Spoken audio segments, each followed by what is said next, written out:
All right, we're ready. As the power flashes. All right, it is 6:01 p.m. I'd like to call this meeting back to order for the Harmony Community Development District. If we can have it as quiet as we can, and everyone that's speaking, please use a microphone to make sure we pick everything up. It's very loud with the rain. Start with roll call. Dan Leet is here. Supervisor Cornell. Here. Supervisor Phillips. Here. Supervisor Williams. Here. Supervisor Chikanis. Here. On Zoom. So we have a full board and a physical quorum in person here. Since we are reopening the meeting, do we have any additional audience comments here or on Zoom? All right, seeing none. We did send out a new agenda. This is really just an addendum to the last meeting to go over the scoring criteria and some other issues related to the management and field services transition. To start, apologize, I have my notes in front of me here.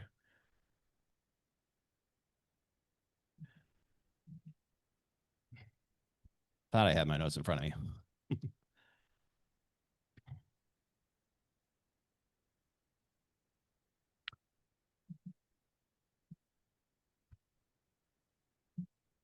Okay. District Council, you've prepared some additional information on, we'll start with the informal management RFP. Are you ready to discuss what's happened there? Sure, and I'll be brief. I know everybody's time is valuable. So pursuant to the board's direction, on Friday of last week, we prepared an informal request for proposals for district management services. And again, this does not include the field management or amenities or anything like that. We prepared that document. We issued it to the vendors that we are aware of in the area who do those types of services, and also reached out to the folks where board members had requested. It was sent to seven different management companies. They are Vesta District Services, PFM Consulting Group, Halifax Solutions, Governmental Management Services, Rosetta and Company, Special District Services, and Kai, which is formerly known as Breeze Home. We also reached out to Leland Management and Artemis Management through their web portals. Leland did respond and said that they do not do district management work.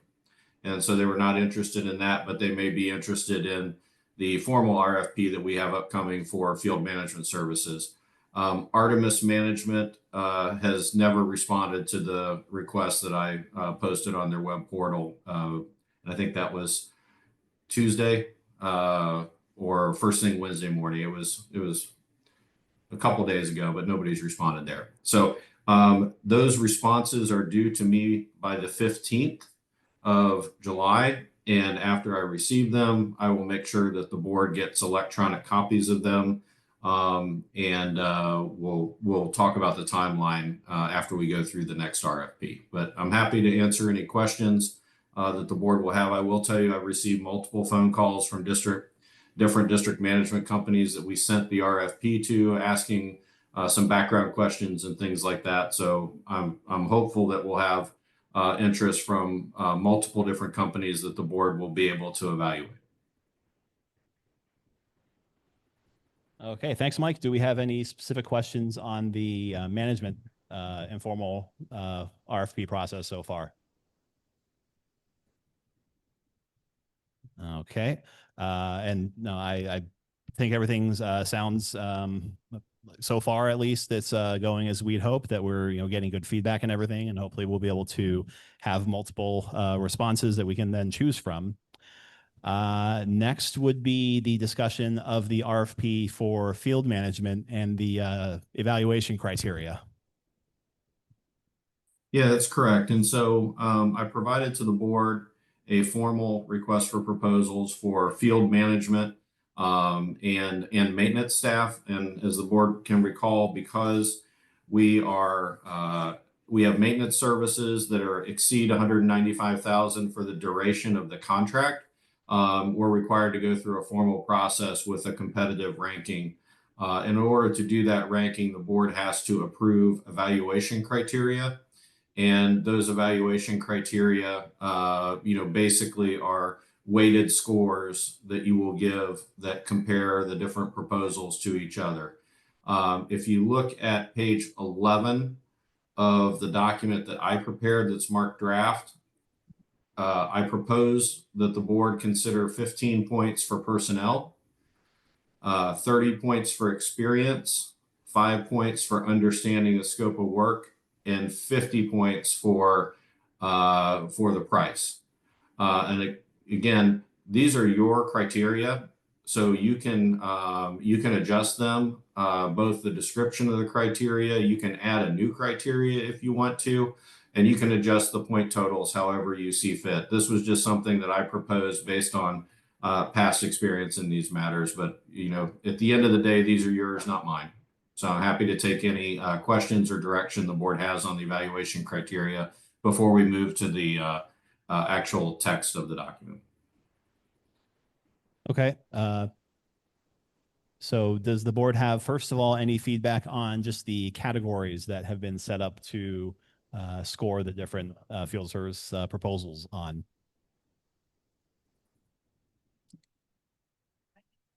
I think it covers a good portion of it, so I'm content with it. Okay, Lucas, any comment on just the categories first? Yeah, I actually have a go back to the management company discussion. Mike, could you elaborate on which companies reached back out to you to get clarifications and maybe elaborate on what questions they asked you? Sure. So let's see. I've had a conversation with pretty much all of them except for Breeze, I think is the one that probably I haven't, other than they acknowledge they received it. Let me pull that up again here. I've talked to Vesta, I talked to PFM, I talked to Halifax, Governmental Management Services, Rosetta, and Special District Services. So yeah, the only one I haven't talked to is Breeze, which is now Kai. And I've not talked to Leland other than them saying they didn't do district management services. The types of questions I get are, is the board actually going to make a change? Because sometimes boards just go out there and shop. The other questions I got is, why is Infomark leaving? Does the district want to have the same company do everything or separate companies? What are the biggest challenges that the community has, on a moving forward basis? It's those types of questions. Okay. All right, thanks And for they're, clarifying. yeah, it's pretty typical questions that we would get. Gotcha. Let me yeah, moving on to the field services discussion. I'm a little concerned with how weighted we have the price. I understand if you look back on our historical data points for field services, it's gone up quite a bit over the last decade, which is cost to rising wages and inflation. But I think we definitely need to lean in on experience and their knowledge, ability to maintain our facilities, and what their experience level is. So those are just my 2 cents there. I got some Okay, lightning in the yeah. back. Right. So the first question was making sure we're happy with just the categories. Once we have that set, then we can tweak the how each one's weighted. So are you happy with the 4 that we have set out? Yeah, I think those are good categories to determine how well the field services companies are going to perform. Okay. So then the next. I want to ask one quick Yeah, go question. ahead. Experience, past record, how would we be getting that information? What would qualify as verifying experience? Are we allowed to ask for references? Yeah, those are actually included in their request for proposal package, is a list of different communities that are similar to yours that they work with, as well as contact information. So I would consider those to be references that that the board could reach out to. Do we typically go ahead and do that, take the initiative and reach out? Yeah, I mean, that's part of the process that we're going to talk about a little bit later is how long you want to have that process be, and then what would be part of it. But yeah, I mean, most places, a member of the board or all members of the board will reach out to the different communities that they currently work with to find out if they're pleased with the services and how they've actually performed. Okay, I'm good with the categories. I'm just wondering if it makes sense, and maybe not, maybe it doesn't, it's an overkill, but does it make sense to maybe split experience and references? Maybe 2030, maybe 2010? So I mean, it's our criteria. We could do that. Just if we have how would we differentiate those versus what's in there right now? How would you? So I guess like their experience is going to be their resume, their CV, everything that they're saying, their accolades are, and then their references are actually us doing the due diligence and maybe calling some of their current or past. The feedback from. Right, Okay, exactly, direct okay. feedback. Right.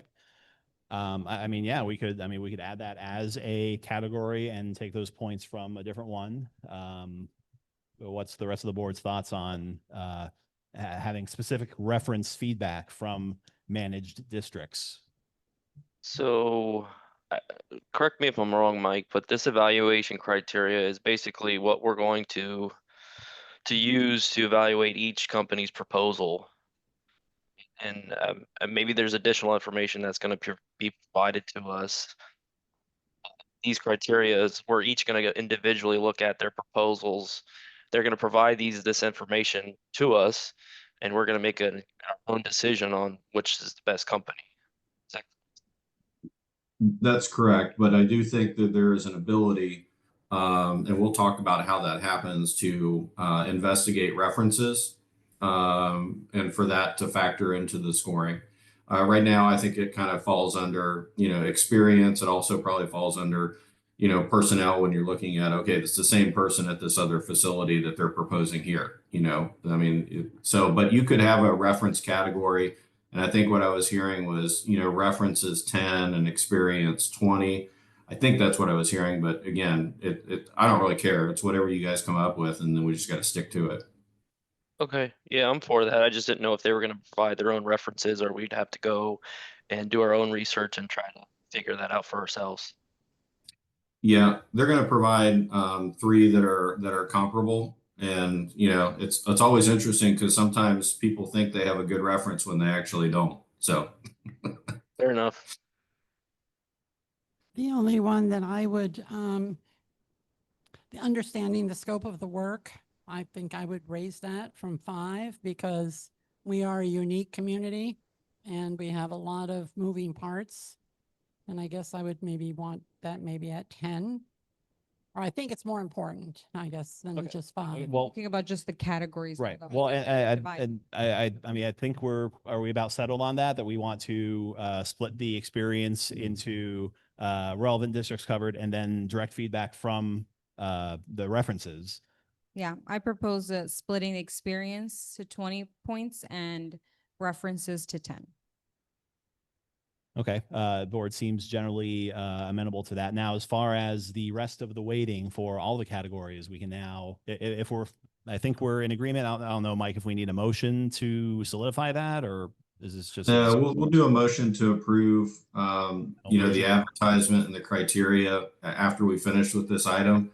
And just so y'all know, I'm not like looking away watching a football game or anything. I'm editing the document as we speak. So. Okay. No, that sounds good. All right. So we're happy with those 5 categories now. So what is our feedback and thoughts on the weighting between those 5 categories? The number values for each of those categories. Make sure you're on a mic so we can hear you. Yep. And Lucas, you'd said maybe pulling some back from price. What would be your thoughts of how would you want it allocated? Yeah, I would assume, price is weighted so highly relative to the other categories that companies would come in and try to lowball the price to get in. And I mean, obviously we're still evaluating the other categories, but I think it would be tough for us to evaluate the other categories if we saw really cheap and work. So I think that should come down, let's say 15 points to be more equal weighted with the other categories. But how's the rest of the board feeling about that? Yeah, Yeah, I I like agree that. completely, because I think, as Lucas said, if the price, because I assume the companies are gonna know our weighting scale, and they're gonna come in with a lowball price and then just maybe cheap out on us. I like that too, and I also really agree with Joe's point of sort of increasing a little bit the scope of work because Harmony is so unique. So maybe we could bring that down a little and just buff up the understanding the scope of work. Take 15 and add it to. Or 10, I mean, how low do we want to go for points on price? Right. Initially, I thought 40, maybe come down 10. Yeah, my thoughts are a price. I'm fine with that being the heaviest weighted, but not by as much of a margin as now. So as having the price be set for like 35 or 40, and then using those points to really make sure they're also giving good consideration to just our unique scope here and making sure it's going to be staffed to the level that we want, because we've had issues with that in the past. I also just want to state this, that companies are going to tailor their proposals based on this category, right?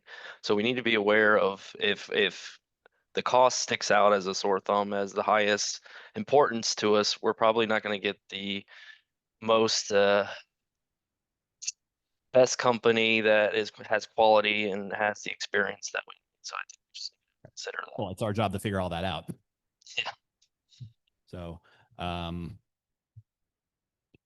so let's see, if we brought the price weighting down to 40 points, We we have 5, I can tell you. go ahead. I just added them up and I hope I did it right. Personnel 10, experience 20, references 15, understanding the scope 15, and price 40.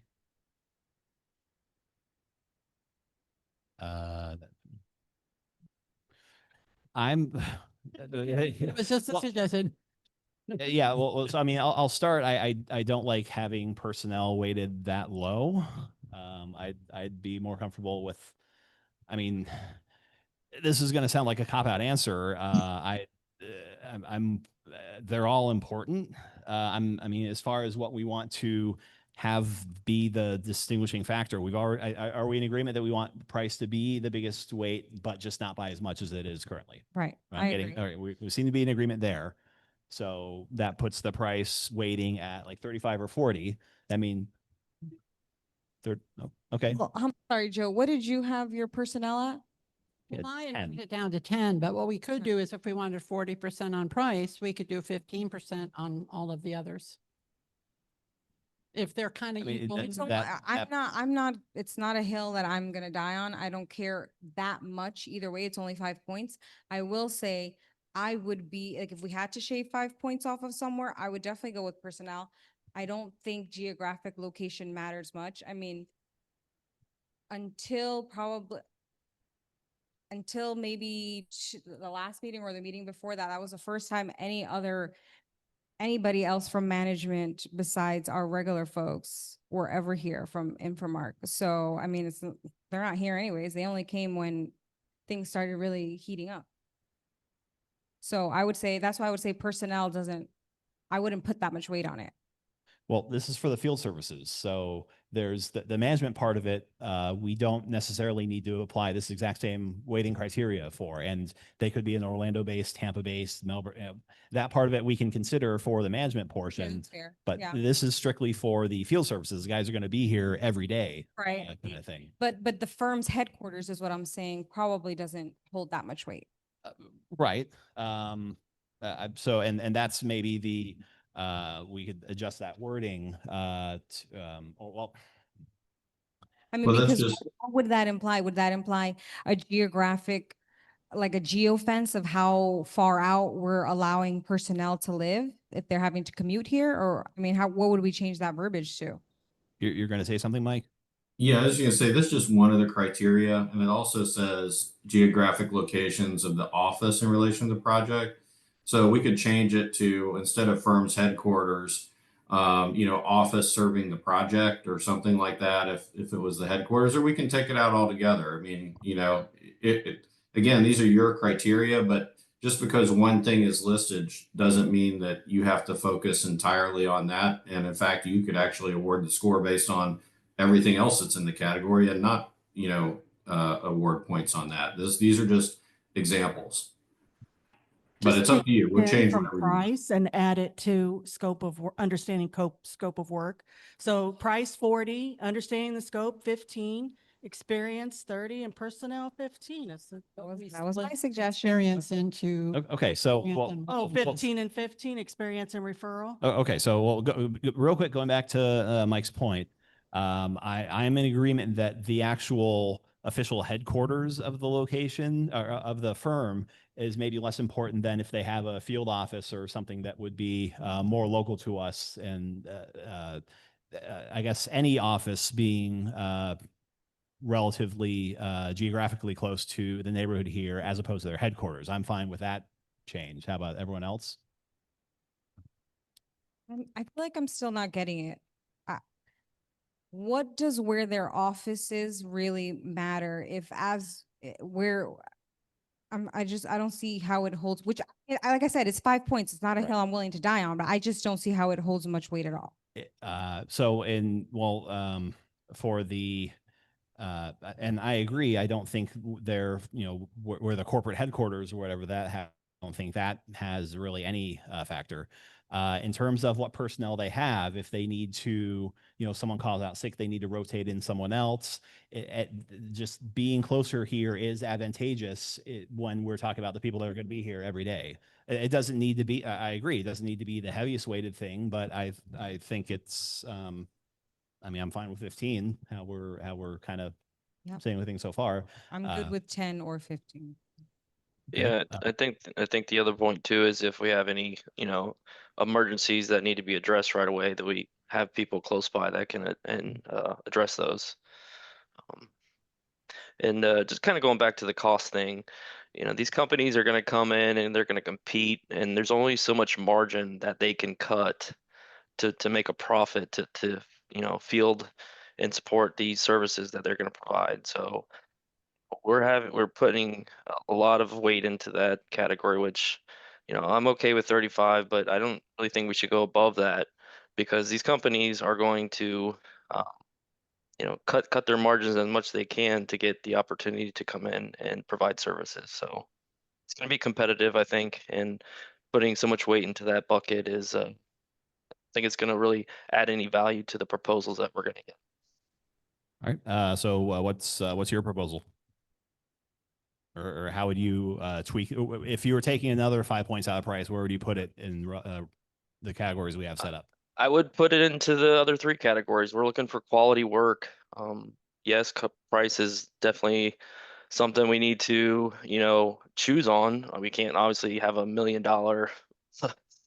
company come in here and propose that, but quality work, personnel experience, and understanding the scope of work. Those three things will get you a company that is going to come in and do the job correctly. If you're asking for, you're trying to ask for a high, a low price, that you're going to get what you pay for, in my opinion. It's just my thoughts, but say we rather put more points into the other three categories than load up the price. I don't think that's going to add any value. Okay. I agree to a certain extent. I think that 50 points is a lot, but I would say dropping down to 35 is a little bit extreme. I'm willing to meet in the middle, maybe 40, but really, like, price is our one thing that we're going to control. That is our one thing that is, I don't know. I think going down to 35 is really just. Well, okay. So, do we have any other thoughts on I mean, at the end of the day, I'm also going to make this point. Like, yes, obviously, of course, we want quality work. That's why we're going to check references and that sort of thing. But at the end of the day, like, this is, we're not talking about rocket science. Like, any good person with, like, decent IQ can be trained to do this sort of work. So, and if they have good references, I don't know. Like I said, I feel like 35 is a little too low for me. okay. And where we're sitting right now, Joe's was 15, or was it Julie? I'm sorry, but 15 in each of the four quality, personnel, experience, references, scope of work categories, and then 40 in the price. So I mean, I'm fine with 40 as a price. It sounds like at least four of us are. I mean, we can discuss that more, Lucas, if you want. But as for the other four categories, how do we feel about them being weighted equally right now with our? I'm fine with that. And I think the understanding the scope of the work, if they truly understand it, they're going to bid the job properly. And so the price, that helps control them coming in with the wrong price, I think. And we're If saying, they can prove to us that they understand it. right, and we're saying that we're treating that just as important as how close are they, how much relevant, work have they done for other districts in the past? And their references, yeah. So So I- here's one scenario is the companies that are going to propose their offer to us is if they don't understand the scope of the work and they propose less bodies of people to do the work, then it's not gonna perform with quality, right? And then they can potentially lowball the price and try to get in and fees, their services, right? And so I'm just trying to, keep an open minded and from my experience, just communicate what I think. We have to decide on how these are weighted. But yeah, I guess I'll pass it back to you guys. The only thing that I we'll would have to find a suggest, balance. I'm sorry. Go ahead, Mike. You haven't talked in a while.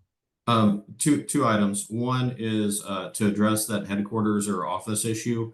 What if we changed it to geographic location of the firm's management personnel, the proposed management personnel, because that's who you're going to call in an emergency. That's who's going to have to get out.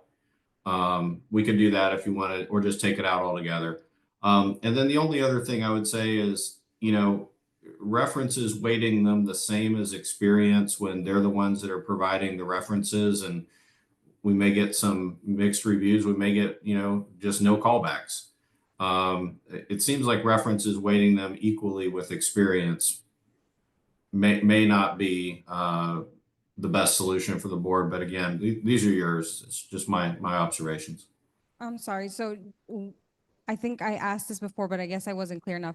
The references that we would be getting would be coming from the management companies themselves, or would we be doing our own due diligence to get those references?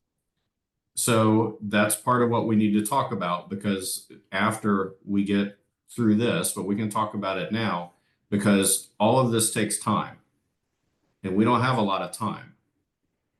So, we need to talk about, is it one board member who's going to call references? Is it all board members who are going to be able to call references?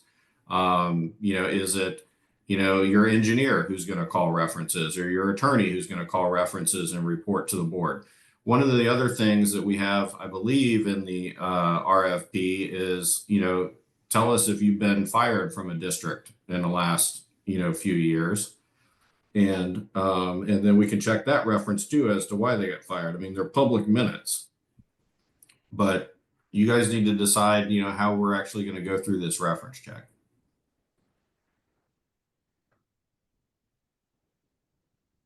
I mean, it ultimately is on us to make the right decision. I think it's fine for if there's like some scope that is appropriate for staff, be it engineer or council, to reach out. You said there's a number of these you've already worked with, David. I'm sure there's a number of these that your firm has worked with as well. I'm getting a nod, but it seems to me that we need to come up with language for that reference category.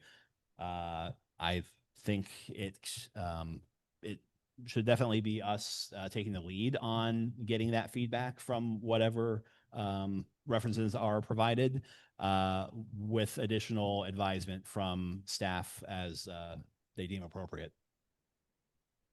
I agree.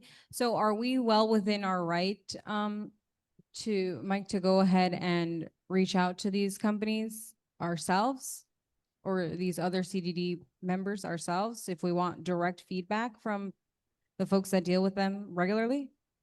You can. I would just say that the more open-ended that you are with that type of activity, the more likely is you could have a bid protest because somebody had an axe to grind and provided false information. I mean, all kinds of different things that can come up. So just the more you stay within the four corners of the proposal, the less likely it is you have a bid protest. The more you go outside of it, the more likely there is a bid protest. Okay, so do we want to designate one person to go ahead, or do we want to maybe each make a call, divide it equally? I Oh. I would not assign different people to talk to different companies. Right. I think that would be, something I would be concerned with if I were a proposer. I would suggest if it's not going to be at the staff level, that it's just each one of the board members has the ability to go out and contact the references and talk to them. Once we actually advertise this, though, you should not engage in discussions with the actual companies who are making proposals, but you certainly can talk to their references and their clients. And as you said, we can go online and read minutes from the CDDs too, because they're all online. They are. And you can just Google search CDD company fired and see what comes up. And some companies list all the different CDDs they represent as well. Okay, so to wrap this up, then we're still we came up with added the reference criteria. I think this is very good points Mike's made on what kind of I guess boundaries to make sure we're only engaging with the other districts being served by these companies, not the companies themselves. I mean, Lucas, you can attest. I mean, bid protests are a very real thing we need to be concerned with, and making sure that we're not muddying the waters with how we interact with the different firms in this bidding process. So, when it comes to how we want to phrase that, I think Mike, your last suggestion was giving us the ability to reach out to the firms represented by these different bidding field services companies, not the companies themselves, but not going as far as subdividing or dividing up among the supervisors who would be doing what. It would be more that we can, to whatever extent we feel we have the time and ability to do that reaching out, and then bring that whatever we individually get back into the final decision-making process. The way it's worded in the experience, we can almost just keep that the way it is and add the references in there that we each get. We can also go drive around some of the facilities too. I'd be up for a road trip. Well, yeah, but the point I think, Brittany, in splitting them out was just giving us a way to score, not just because right now it combines how many similar districts do they serve with the feedback. This lets us separate it out. And Okay, maybe well then let's do 2010 on that. I'm good with that. So regardless, if I'm well within my right, I have every intention to speak to to at least try to reach out to each CDD, one or two members, to try to get some feedback if I'm well within my right. So whether, I don't know, I guess, so the weight, whatever we put on it, we're not even sure what the verbiage is going to be. Is it going to be one CDD member reaching out? We haven't even established that. I plan to do that anyways if I'm allowed, so I'm willing to take on that responsibility to, be the one to make the initial outreach and try to get some real personal feedback. Well, and I think you could when you give that information to us, I think we can just roll that into experience perhaps without having to worry about the new verbiage. Okay, well, we already made the choice to split references out from experience. So let's in the interest of getting through this, let's stick with that for now, unless we have a really compelling reason to not do that. Where we were was 40 on price and 15 on all those other four. And Lucas's thought was on making sure that experience and reference, or sorry, that might have been Mike saying that, but maybe weighting I think the last suggestion was 2010 for the experience versus reference. So we're still able to get that information and potentially ferret out if there are issues, if the districts are unhappy with the service they're getting from these companies. Do we say that's maybe 20 and then 10 is the experience themselves? So we're giving more weight to our investigation of how happy their districts are that they're serving? Well, that would be So- fine with me because they're going to be self-reporting their experience. So I think there's two things we need to figure out. We need to identify the weighted percentages for each of these categories, which we probably should just walk through each of those and vote on each percentage if that's the way we can do it, or we can all vote on all of them together. And then, I mean, as far as going out and doing research on these companies, I think each board member needs to go and do their research, whether you call the CDD boards that they support, or you get other references from other people that have worked with them. That's our job to go and do that. So I think those are the two things that we need to figure out. Correct. So, right, it's out of 100. So if it were 40 for price, 15 for personnel and scope of work, 20 for references, and 10 for experience, that's 100. So the way this will work, and Mike, you can correct me if I'm describing this wrong, but the bids will be presented to us, and we'll still do the ranking of how each of the price, that's a deterministic. It's just the dollar value is scaled however it's laid out here. As for the other ones, there's still some discussion, and I don't want to use the word subjectivity, but we'll still kind of rank them on those different criteria, and then out of sight of us, those weights get calculated with how everything was. Can we pass this over to David? Yeah, I mean, we'll do it during the board meeting, with you all present, with the public present. Yeah, and we went through something similar with the landscape contract a few years Correct. ago, with setting the weighted criteria and then grading them on those, and then we kind of turned our papers in, and the management tallied up everything based on those weights that we had set out. Go ahead, David. Question for Mike. Are you using this to shortlist and then interview? Or are you going straight to selection for number one? I'm going to be suggesting that we shortlist and interview for the district management position, but I am not suggesting that you shortlist and interview for these services. I don't think we have time. And I think you're probably going to have a pretty good idea of the qualifications of most of the companies on the 15th. I am going to struggle with that because this is a really big decision that we've not taken the time to do in 20 plus years. And I know that we're super crunched on time, but I think it's really important to do a in-person. And I was even thinking, because I don't even remember if we finished having the conversation about how we can weigh out whether we're going to outsource this or whether we're going to bring it back in-house. So I think that after this conversation happens, developing this criteria for the proposals that we're going to get, we need to also have that conversation and weighing those options and figuring out if we did decide to go that route, what all that would entail. But I was even going to suggest tonight to the board members that, again, I know we're super crunched on time, but I feel like this is such a big decision. And we know that the residents have even insisted on, us leaning on them and what they can help out with. So maybe, I don't know how much support I'll get, but I was even thinking like we should maybe get like a small resident committee to at bare minimum, like be observers and like maybe even like a Q&A session to make sure that like all our voices are being heard.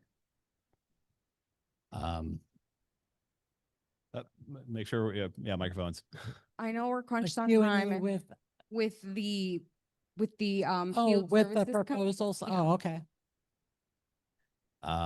I just think it's too big of a decision for us to make a decision on based on just paper on what we're looking at. So, Mike, what if we were to go that route of taking the evaluation criteria and selecting a field services provider directly based on that weighted scoring?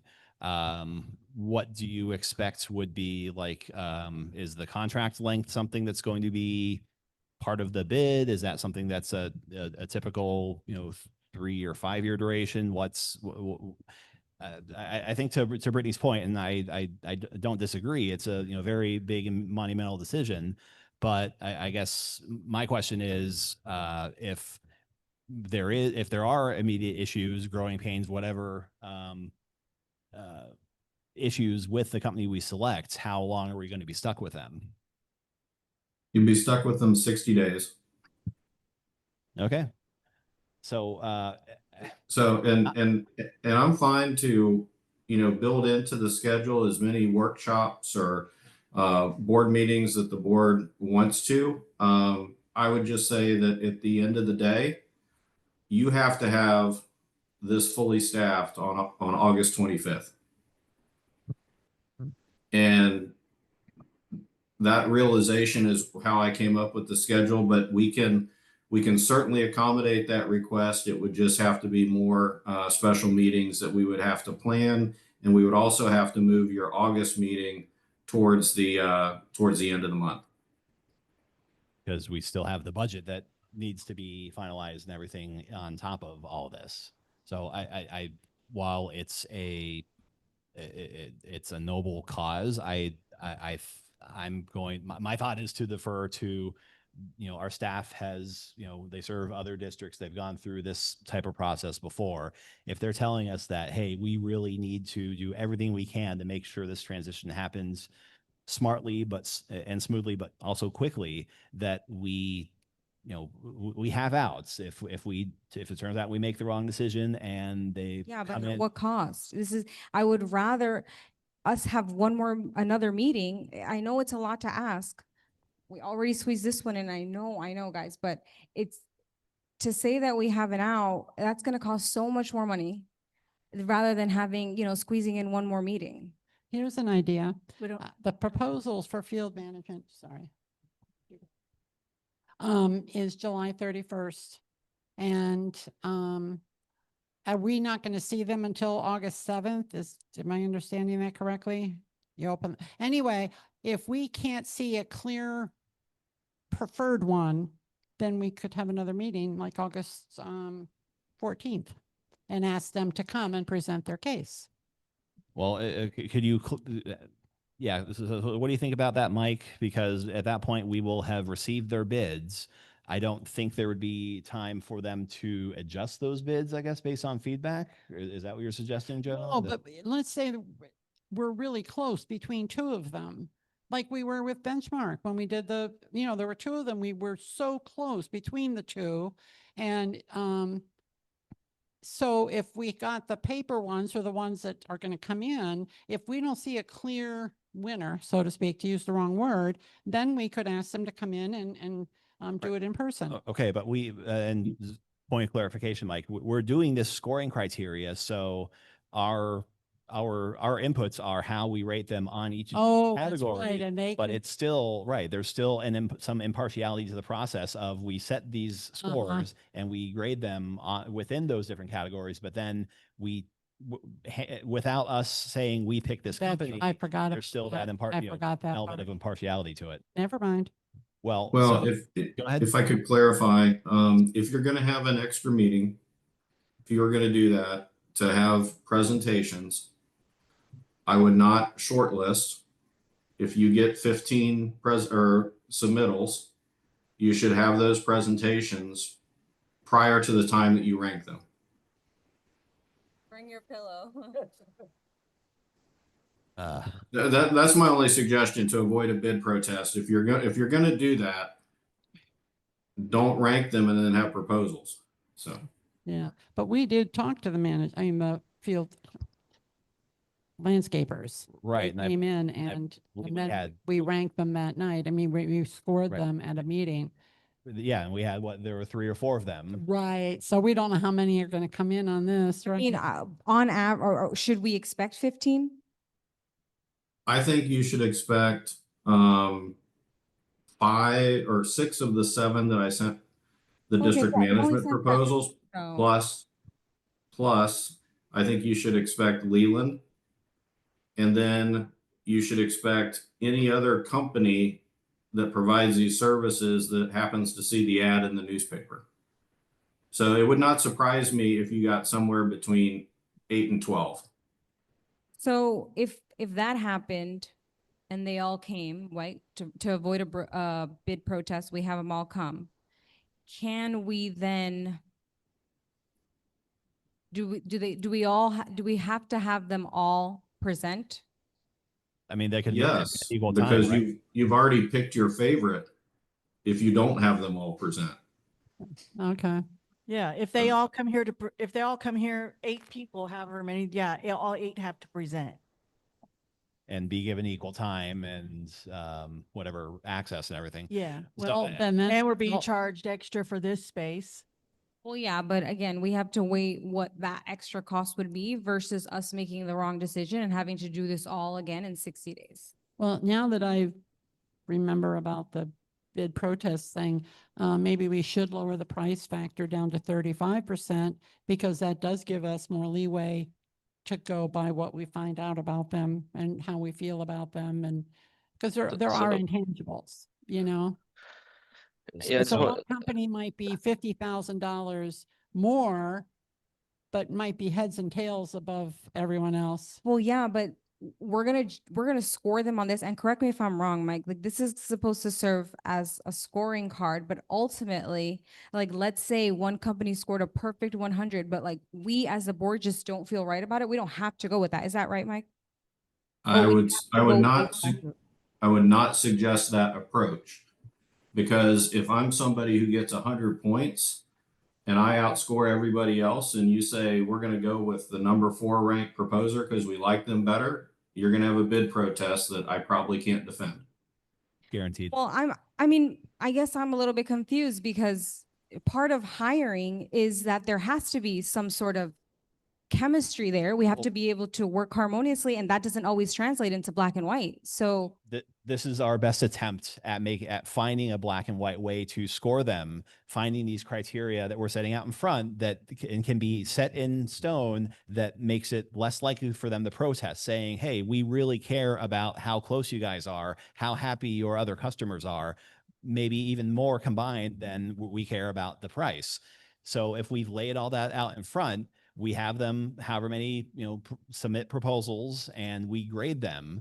As long as we stick to that, then we are protecting ourselves from being accused of playing favorites or whatever, and having bid protests that draw the process out. David, you're waiting to say I'm something? going to ask Mike.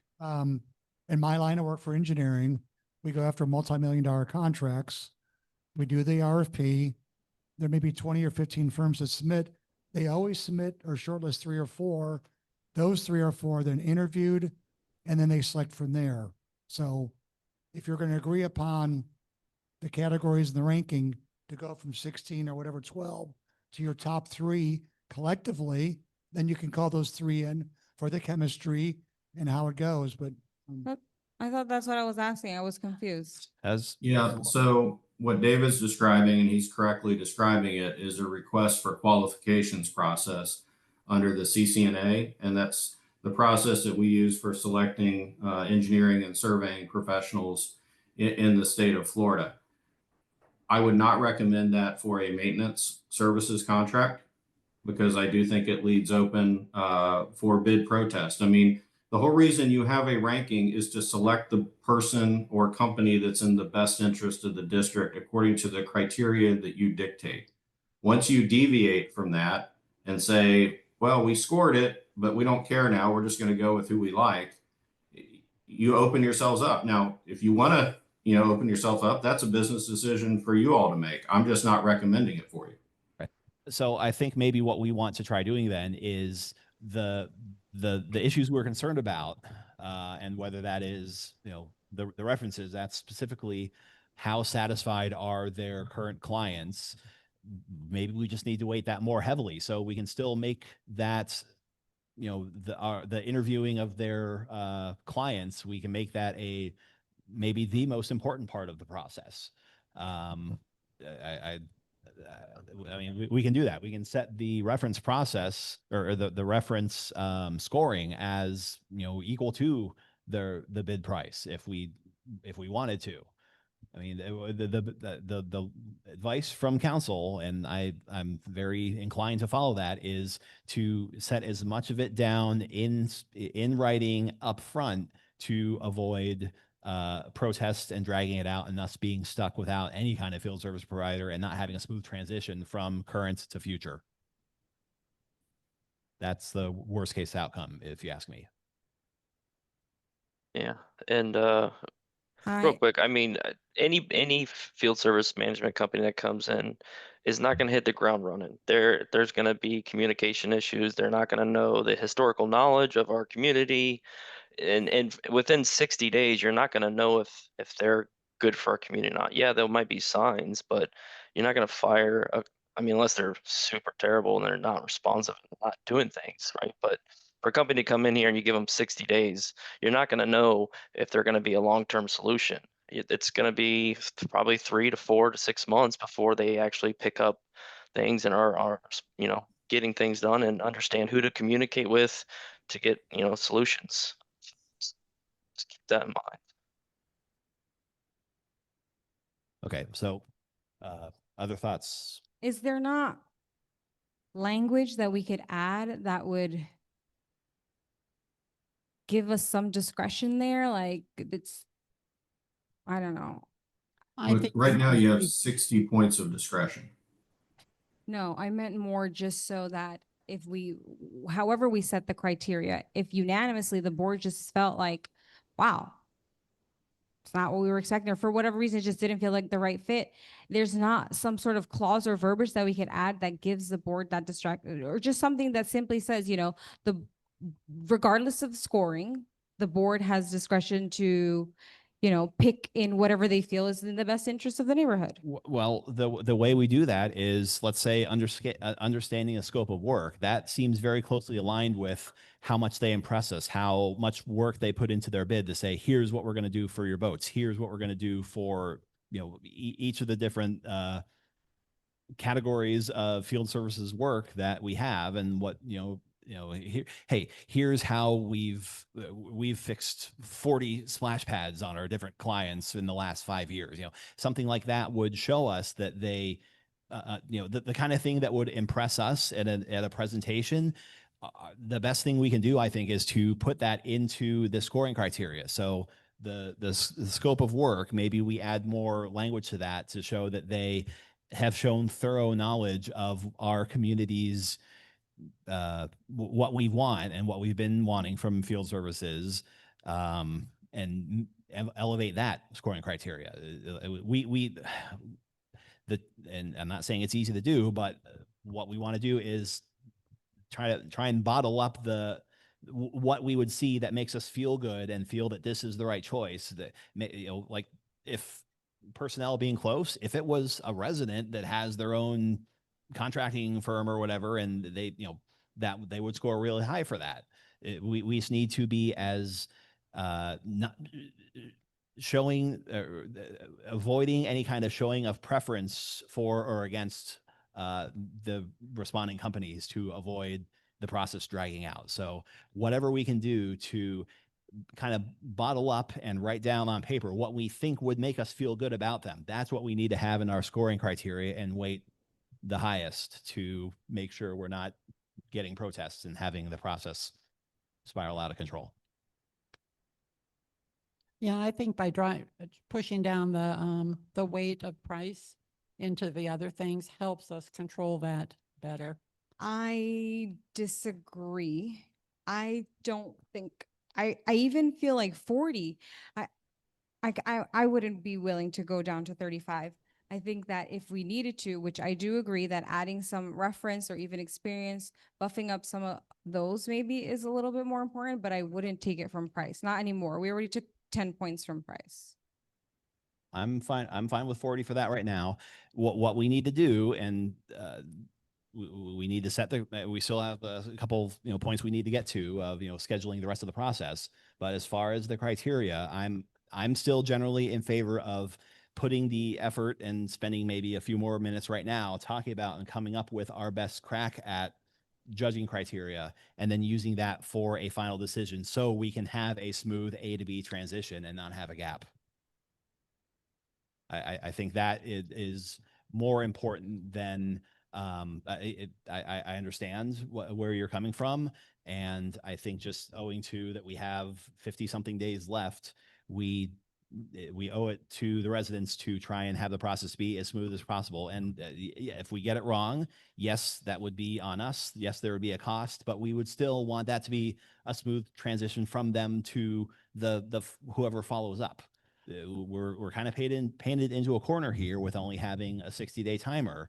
So I think we need to have as much care and craft as we can into these criteria, and then stick with them and go with what that criteria tells us within the 60-day time limit. Less than 60 days. But yes, 60 days from last week. Yep. I don't know if this helps, but by bringing the price down to the 35, that frees us from having to accept the lowest bidder, and it allows us to put our opinion there. So if someone is the lowest price and we think we're great, then we just up our opinion on the other one.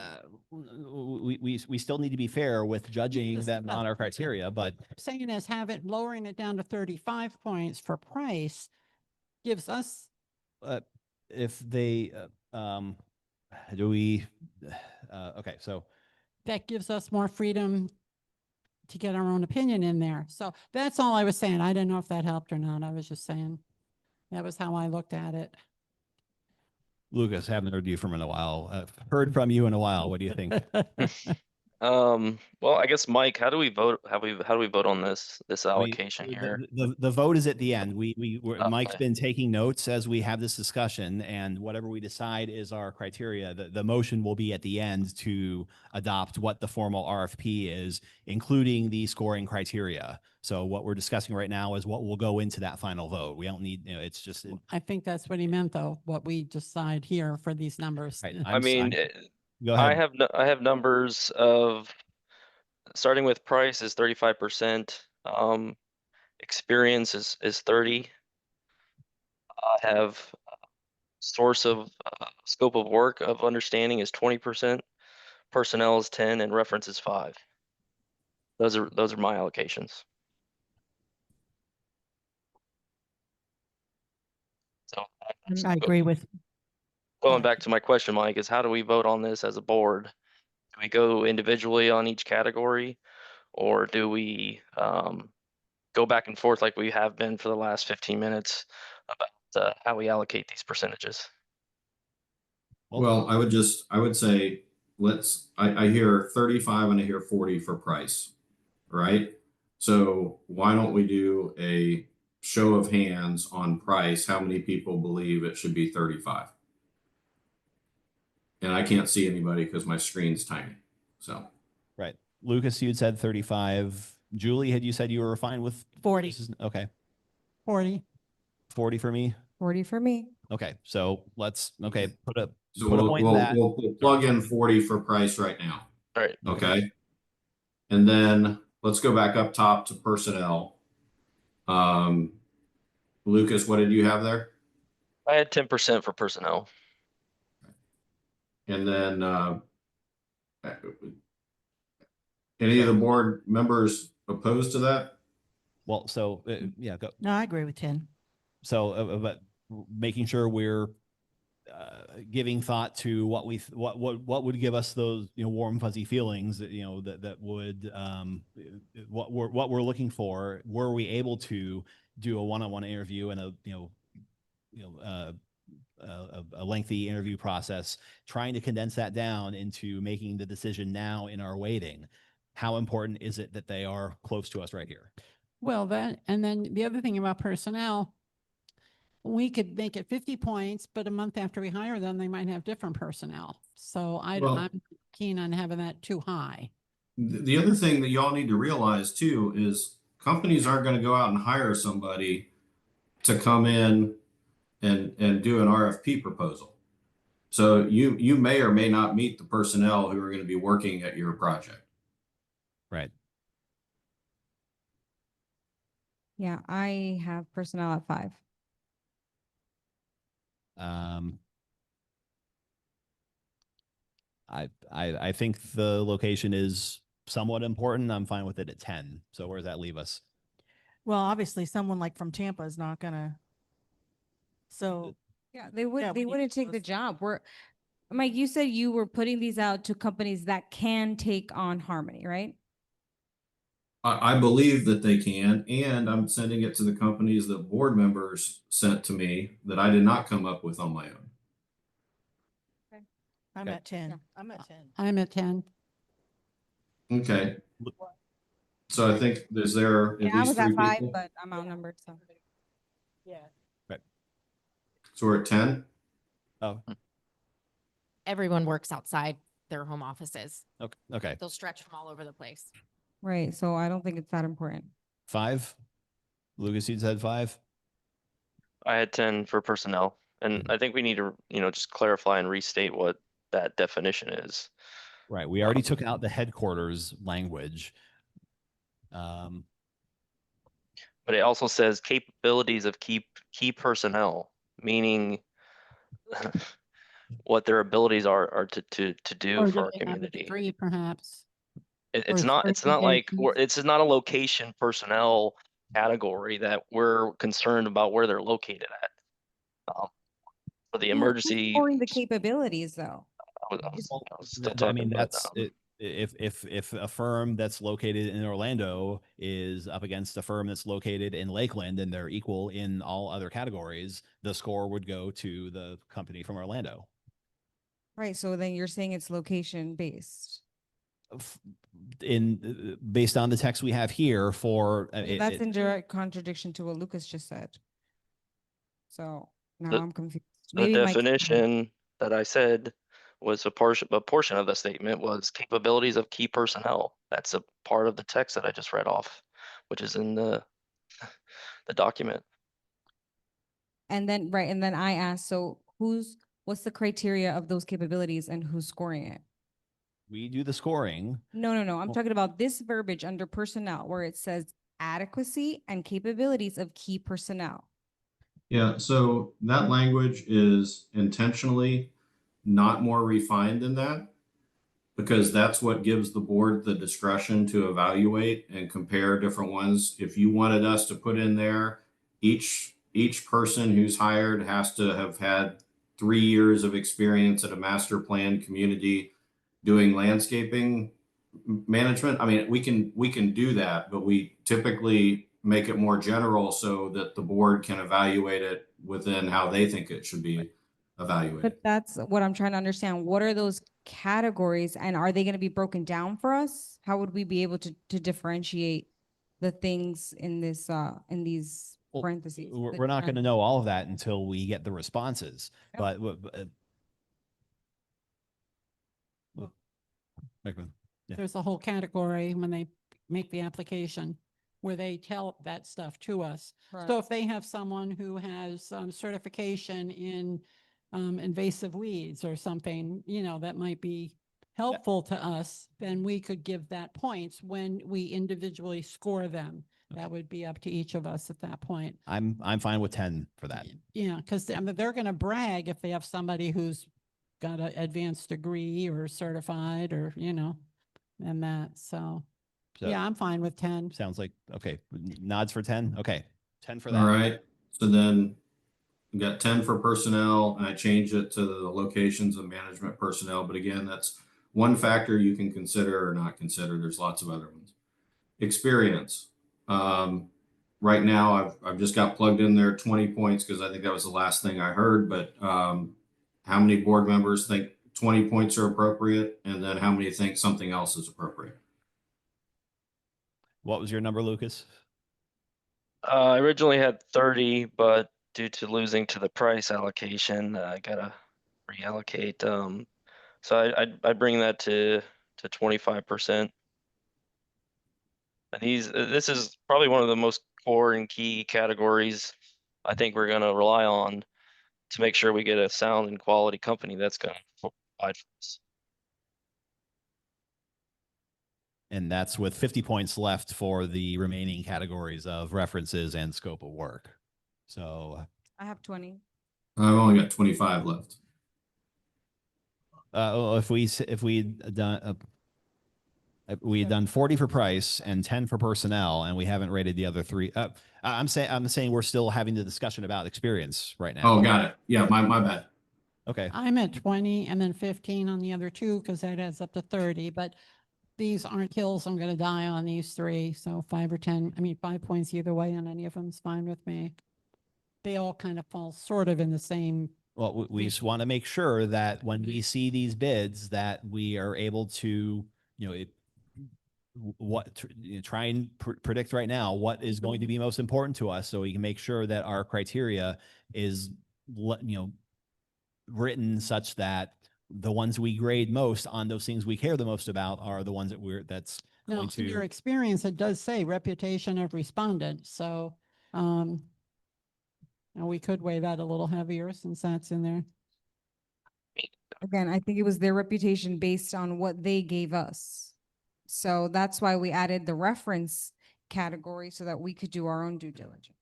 Right, right. I wasn't going to take away the reference category. I was just saying I'm willing to go up to 25 if everybody else wants to.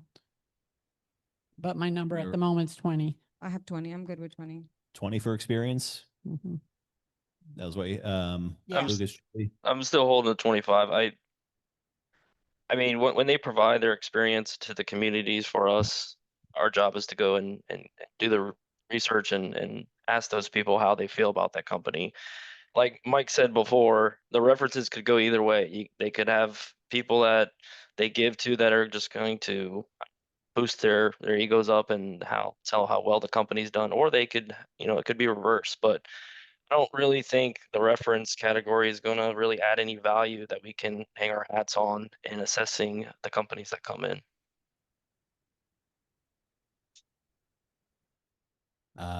Right. Well, I think we have. I will. 20. Lucas just talked me into 25, but Yeah. that's still, Okay. so you'll have to run through it again. All right, well, we I'll got two. what? We got 2 at 25. Is that right? Me and Lucas. 3. All right. 3. Okay, well then let's plug in 25 for experience. All right. So now So- we've got references. I've got down here 10, and understanding scope of work, I've got 15. But Agree. what does anybody want to propose? I'm good with those numbers.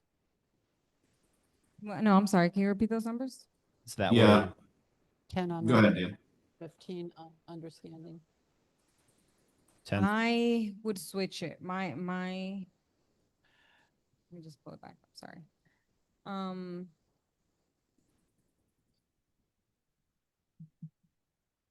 Scope of work, that's where we could, there's going to be two parts of it. The separation is the scope of work is, how my thought is that's how impressed we are with their bid, how much work they put into showing that they understand what we have here, what we need, and what maybe our, pain points have been in the past. And if they, show that, hey, here's our reporting system that we've already priced into, and your residents will be able to this and that, would score highly for scope of work. Compare that to what we have said we endeavor to do with reaching out to their other clients and gauging the level of satisfaction with their different field services providers. This is crunch time. How would we weight those two things relative to each other? Is it more important that they show understanding that they know what we're asking for here and what they're saying they'll provide, or what's their client experience? I am having trouble understanding. You're saying understanding scope of work. Also, what falls into there? You said their reporting capabilities. I use that as an example of, that's a it's explicitly stated in the RFP that, you know, responding to resident, you know, maintenance concerns, that's part of the bid. But, you know, digging into, you know, what we've, you know, gone through in our last, you know, year of public meetings of, you know, having, you know, resident concerns with how things get reported and answered to and everything, them showing that, you know, hey, here's what system we use and here's how it would work and here's how residents would do that. That would show they understand the scope of work, what we're asking for. I would and what- agree, and I would be willing to give those extra points to that category if that is correct. So under that scope of work, under the understanding scope of work category, you're saying that we'll be able to see things such as I- what I- reporting systems they I- offer? I believe so. That's my thought anyway. Yeah, So Dan, scope of work is usually when that's the firm's capability of letting you know they've actually come out there and done their homework. You keep lowering that to a lower number, it'll disincentivize them to come out here and drive around and do the experience. All of us, contractors, architects, the experience, we're all going to put our grade A clients. We all do. You're not going to put the ones you upset. You'll find that out in your own homework. But the scope of work, the bigger you make that, you're making them come out here, drive it, make notes, and tell you how much they know about the community, which I think is important. So y'all For sure. yeah. And I think that absolutely, but I think that I thought that was going to be another conversation because are we not also discussing a pre-proposal meeting? Yeah, we need to discuss that as well. And would that be something that if the board decides they want, then that firm would have to do that in order to submit a bid?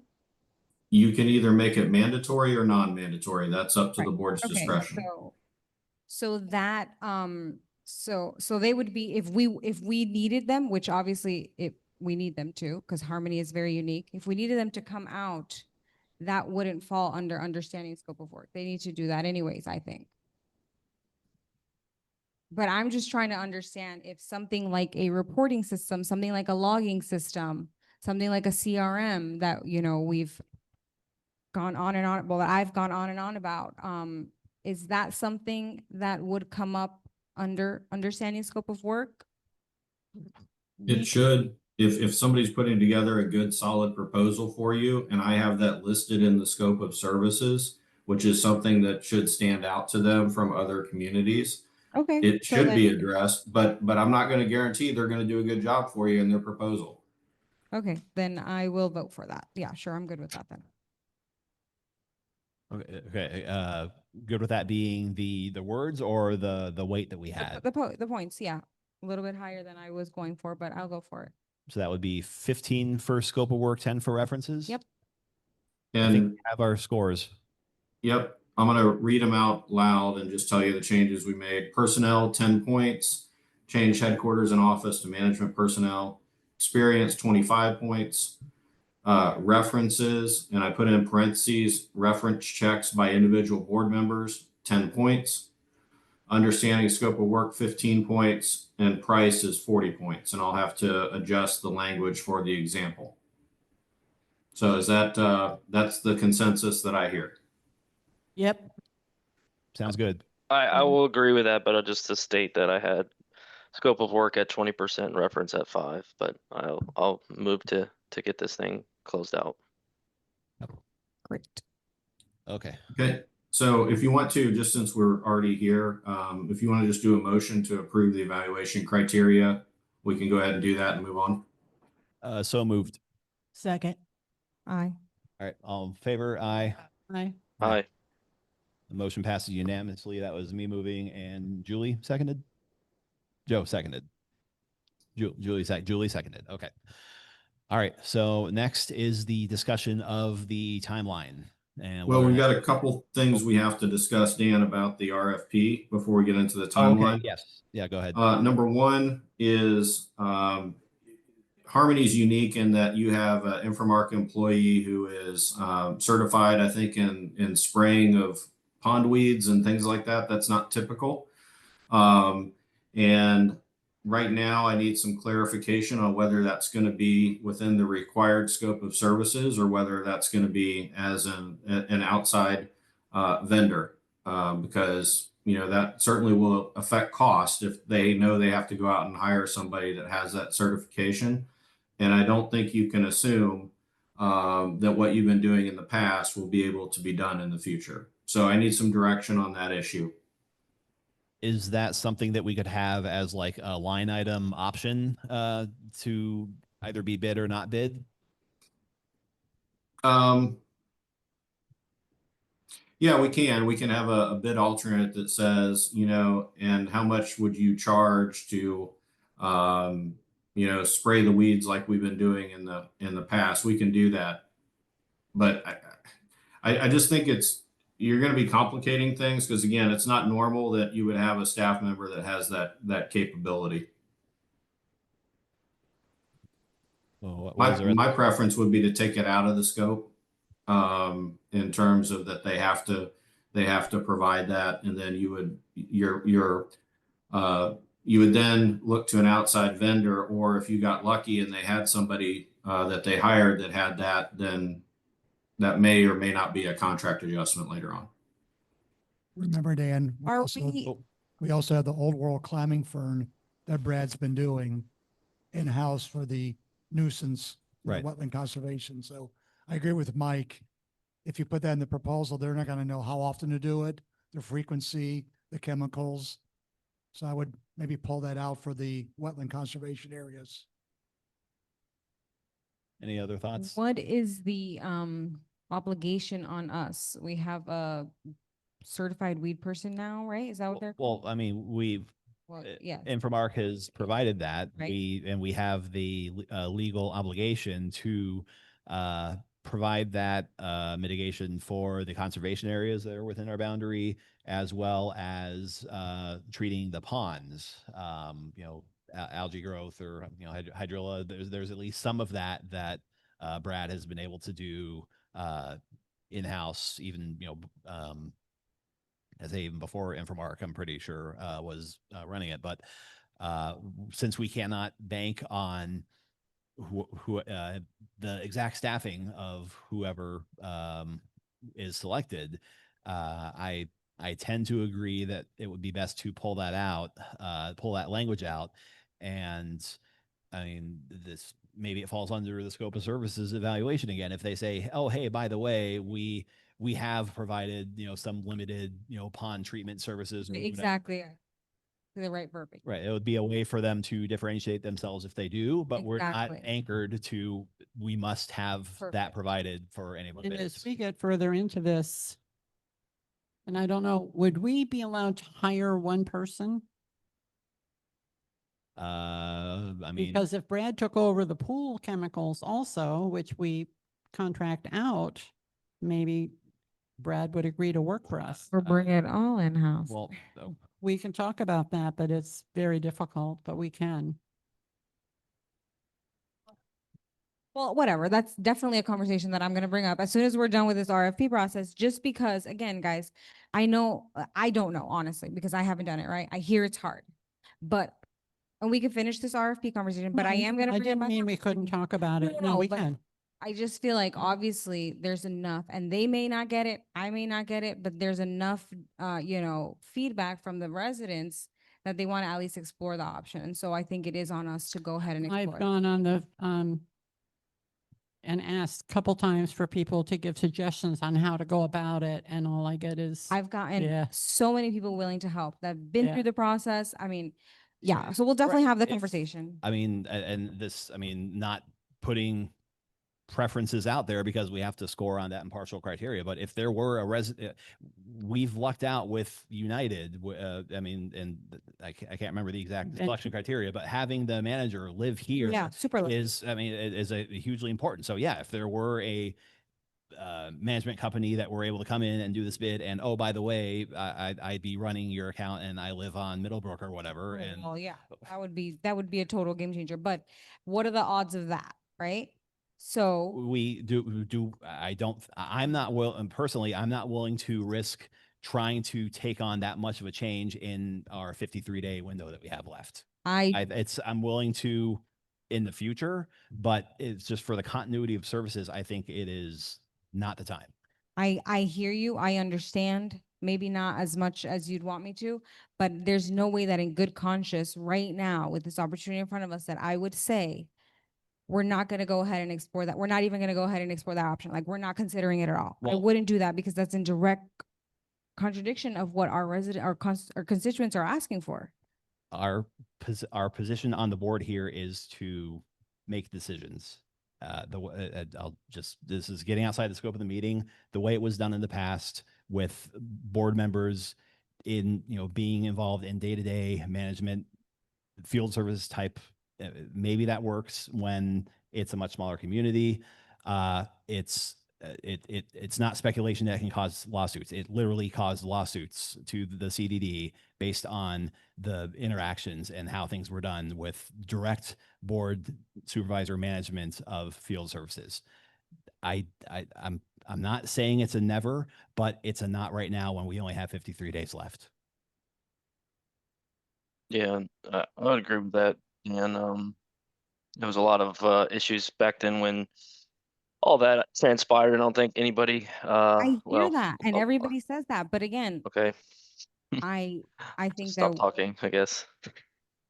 No, Well, hold we on. could talk about it, We can but take, let's get this taken care of first, and then Sure. maybe you can get a group of people who would actually put a real proposal together of how it would work and how. I mean, I have so many people that are willing to do that. I just didn't know if should I waste my time? Is the board It's going to not- even not- I'm entertain? open to it, but I it's not wasting. don't know enough about it yet. And It's not wasting time if there's a company, whoever is running it, that can submit a bid that's meeting all the criteria that we're setting out here. The topic at hand is, do we remove the Brad clause, I'll call it, of those specific things that he was doing? Sure. I mean, I'm not sure, there was, I guess, several vehicles that could be the new field services company hires him. It could be, there's multiple ways of getting back to someone that's been doing it, continuing to do it in the future. It's not unheard of that, companies hire from each other or whatever, and Okay, I'm well, not going to then get into more let's leave speculation. that out of the RFP. Do we have any opposition to that? What was the question, right. Dan? Of taking the Brad stuff out of the RFP, the stuff that's highlighted of the pond maintenance and the weed I mitigation. think weed mitigation, yeah. No, I have no opposing of that. All right, I'm No, gonna we take that need out full unless certified. I hear Okay. differently. I think that's the best approach, and who knows, you might get lucky and it might get included.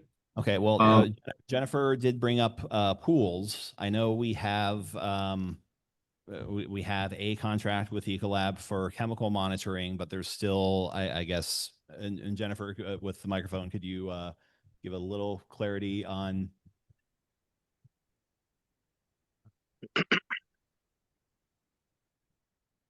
So you have a contract for the chemicals themselves, but Brad does everything else. Yes, everything else. That's the testing the water, testing the water, chlorine, all that fun stuff. He's certified in handling that. And it's another niche thing with these companies. So again, you'll have to decide if you want to keep that in or out, as well as the ponds with the conservation.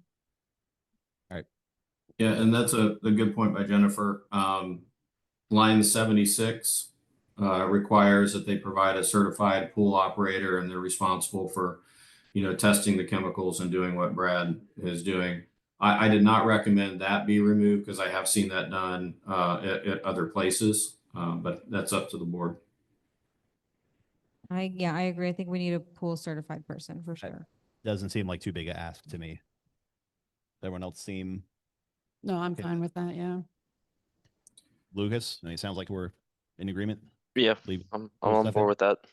Okay. So the next two questions I want to talk about before we talk about the timeline is the issue of a site visit or a pre-proposal meeting that I think was brought up. That's something that site visits are really difficult to do. They're difficult to do because if it's in the, like a pre-proposal conference with a site visit, you have to have it ADA compliant, and you also have to have, members of the public that would be able to attend. So what I would recommend is if there were someone, preferably not somebody who's going to be scoring these, that could, take proposers out individually to show them the facilities, or at least give them a map to see the facilities, then they can go out on their own and do that. So my recommendation is, if you're going to have a pre-proposal meeting, that you actually have a meeting in a location where people can attend, that are may propose, they can ask questions, and then they're given a map, and then they can go out on their own and look at things. That would be my recommendation if you're going to have a pre-proposal meeting. Mike, where would that have to fit into our busy schedule? Let's see. So we would advertise the week of the 8th through 11th. And so you probably would, want that around the 15th of July as well.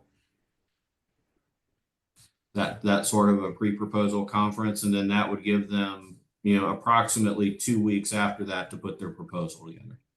Is this a requirement because we're going through like a formal RFP process? It's not a requirement. It's optional whether or not the district wants to have a pre-proposal conference or No, not. I understand that. I'm saying the technicalities. I'm just a little, I don't understand because you're saying that it's hard, it's complicated, but based on the companies that I spoke to that physically came out here within days of us speaking, like eager for a new contract, this much, they came out here within days and did their full site evals and gave me numbers based on coming out here and looking at everything themselves, doing a site visit. So maybe And I- and I would ahead. say there's a thing called the cone of silence. Sounds like a somewhat archaic term, but basically means that bidders should not be having conversations with the people who are going to score their bid outside of a publicly noticed meeting. Well, that's why I'm asking if this operating procedure that you're describing is because we're now officially in an RFP process. That's what I'm asking. That is correct. Okay. So the purpose of having that meeting would be giving what could you summarize what the point of that meeting is? The point of the meeting would be to allow anybody who wanted to provide a proposal to come in and ask questions that they have so that they can put together their proposal in a more informed basis. And then also to be able to provide them with a map of the areas that the district owns that they'd be responsible for. It would not be a district board asking them questions and interviewing them or anything like that. And again, I couldn't do that meeting because I don't have as much familiarity with the day-to-day operations of the district or even the lands that other people do. But I would just say if you're gonna have a board member do it, it needs to be at a public meeting, and I would not go the route of renting buses to take the public and everybody else around to see all the facilities. Right. Would that have to be, I mean, you said publicly noticed meeting, does it need a in-person quorum of the board? Does it have those? It would not have to be a quorum of the board because it would be a district meeting. Members of the public would be able to attend, but the board would not be there necessarily, and the board couldn't take any action at that type of a meeting. Go ahead, David. Mike, correct me if I'm wrong. If it's mandatory, it's one thing, but if it's not mandatory, if they ask questions during that, it has to be disseminated to everybody that wasn't present, correct? Yeah, and there's a couple different ways that we can do that. We typically would do it through some sort of an addendum. But if you make it mandatory, then everybody who's entitled to propose would have the answers to those questions at that location. But David, that's a very good point. I'm sorry, I'm just trying to understand. If I think it's a non-negotiable, we need to have them come out. How can they quote us on this very unique circumstance without coming here? We can give them a map. It's going to be very different than, so I think that's a non-negotiable. I think we need to make that happen. We already addressed the fact that it would be some sort of conflict of interest if one of the board's member did it. As we know, we have several residents who are willing to. Mike proposed it, that it could be a resident that may be former board member or something, that someone that's, pretty knowledgeable in the area.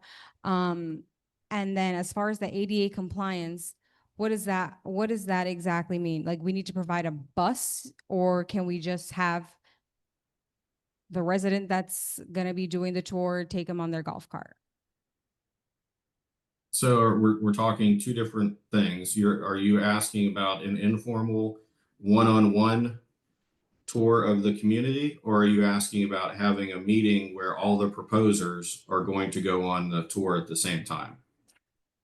I didn't realize the first one was an option. I like the sound of that, but also, we can explore the second one too. Let's say eight firms are willing to come out. I'm sure that we can get 8 competent folks to lead those tours. It should be the same person, not 8 different people.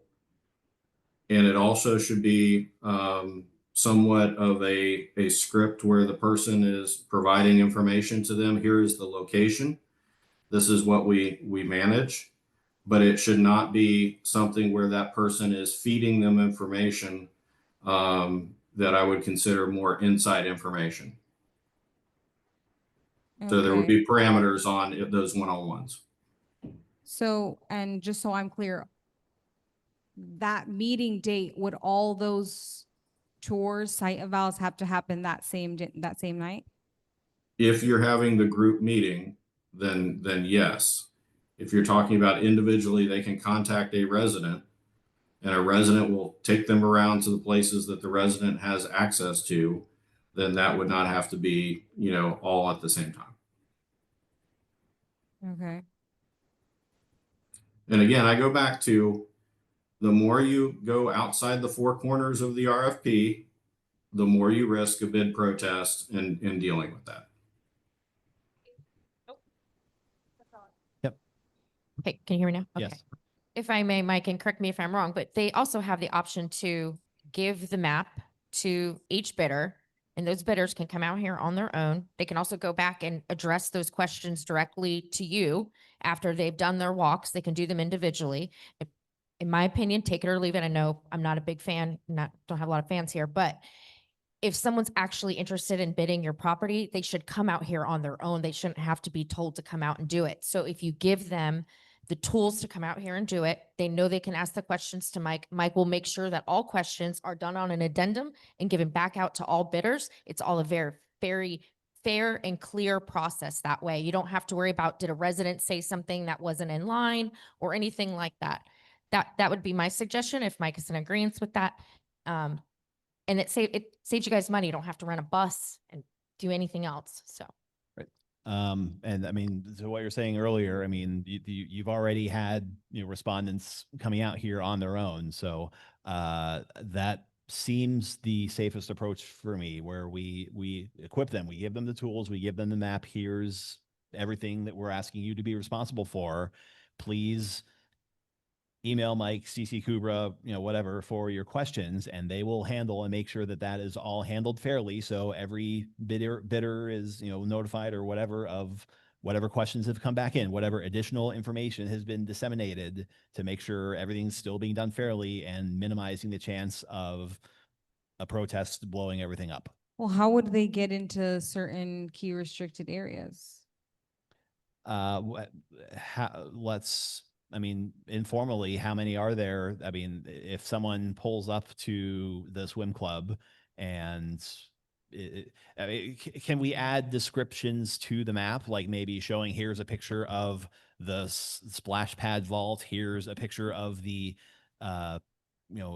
pool pump house area. Here's a picture of the Ashley Park. Those be the exact things that they would be coming to see. So well, it's that's trying to find a balance of getting them the information and giving them the tools they need to give a good bid without needing to go through all the hoops of us actually having the additional meetings, the making sure that's all done fairly and everything, because that's opening the door for things, maybe whether it's being done unfairly or not. If they think they've been treated unfairly, that's all they need to lodge a protest. So the more we have everything buttoned up here and done, I hate to use the phrase, by the book, there's less and less opportunity for that to happen. We can still give them the tools, the maps, the picture. I mean, would it be out of bounds along with that map to include pictures of maybe some of these closed areas that would yes, be accessible during a tour, but maybe a lot easier to communicate the scope with just some Maybe pictures. one of us could go open the pool gate for them. Well, Somebody would still have to be the middleman there. And the thing is, like, I get it. We want to avoid a bid protest because obviously that would come with costs and time that we just don't have. But just like, what is the percentage of that? Because from what I saw, it's like less than 1%. So it's come up like 15 times today. within the last 5 years, I mean, different contexts at work, I've dealt with bid protests on things even that we won fair and square. It's not to rag on lawyers, Mike, but you know, if there's an open, it might not even be that we've done anything unfairly. If we've left the door open for a challenge, that might be all the motivation someone needs to tie us up with trying to. Go ahead, Jennifer. In most cases, when we do these, like when we're bidding on other companies' projects, they just coordinate with the on-site staff for access. Generally, I mean, the on-site staff knows that we're leaving. They can generally give them access. That's what's normally done in I was most just gonna districts. say maybe Raoul would like. Yeah, when to we go and tour other districts that we're looking to bid on, that's exactly what happens. Can I ask you, Jennifer, how often do you submit bid protests? Oh, Infomark. For this particular thing, for field, for I anything. don't know of any that we have had. I Okay. will tell you that I have had 3 in the last year come in for other various projects on a district.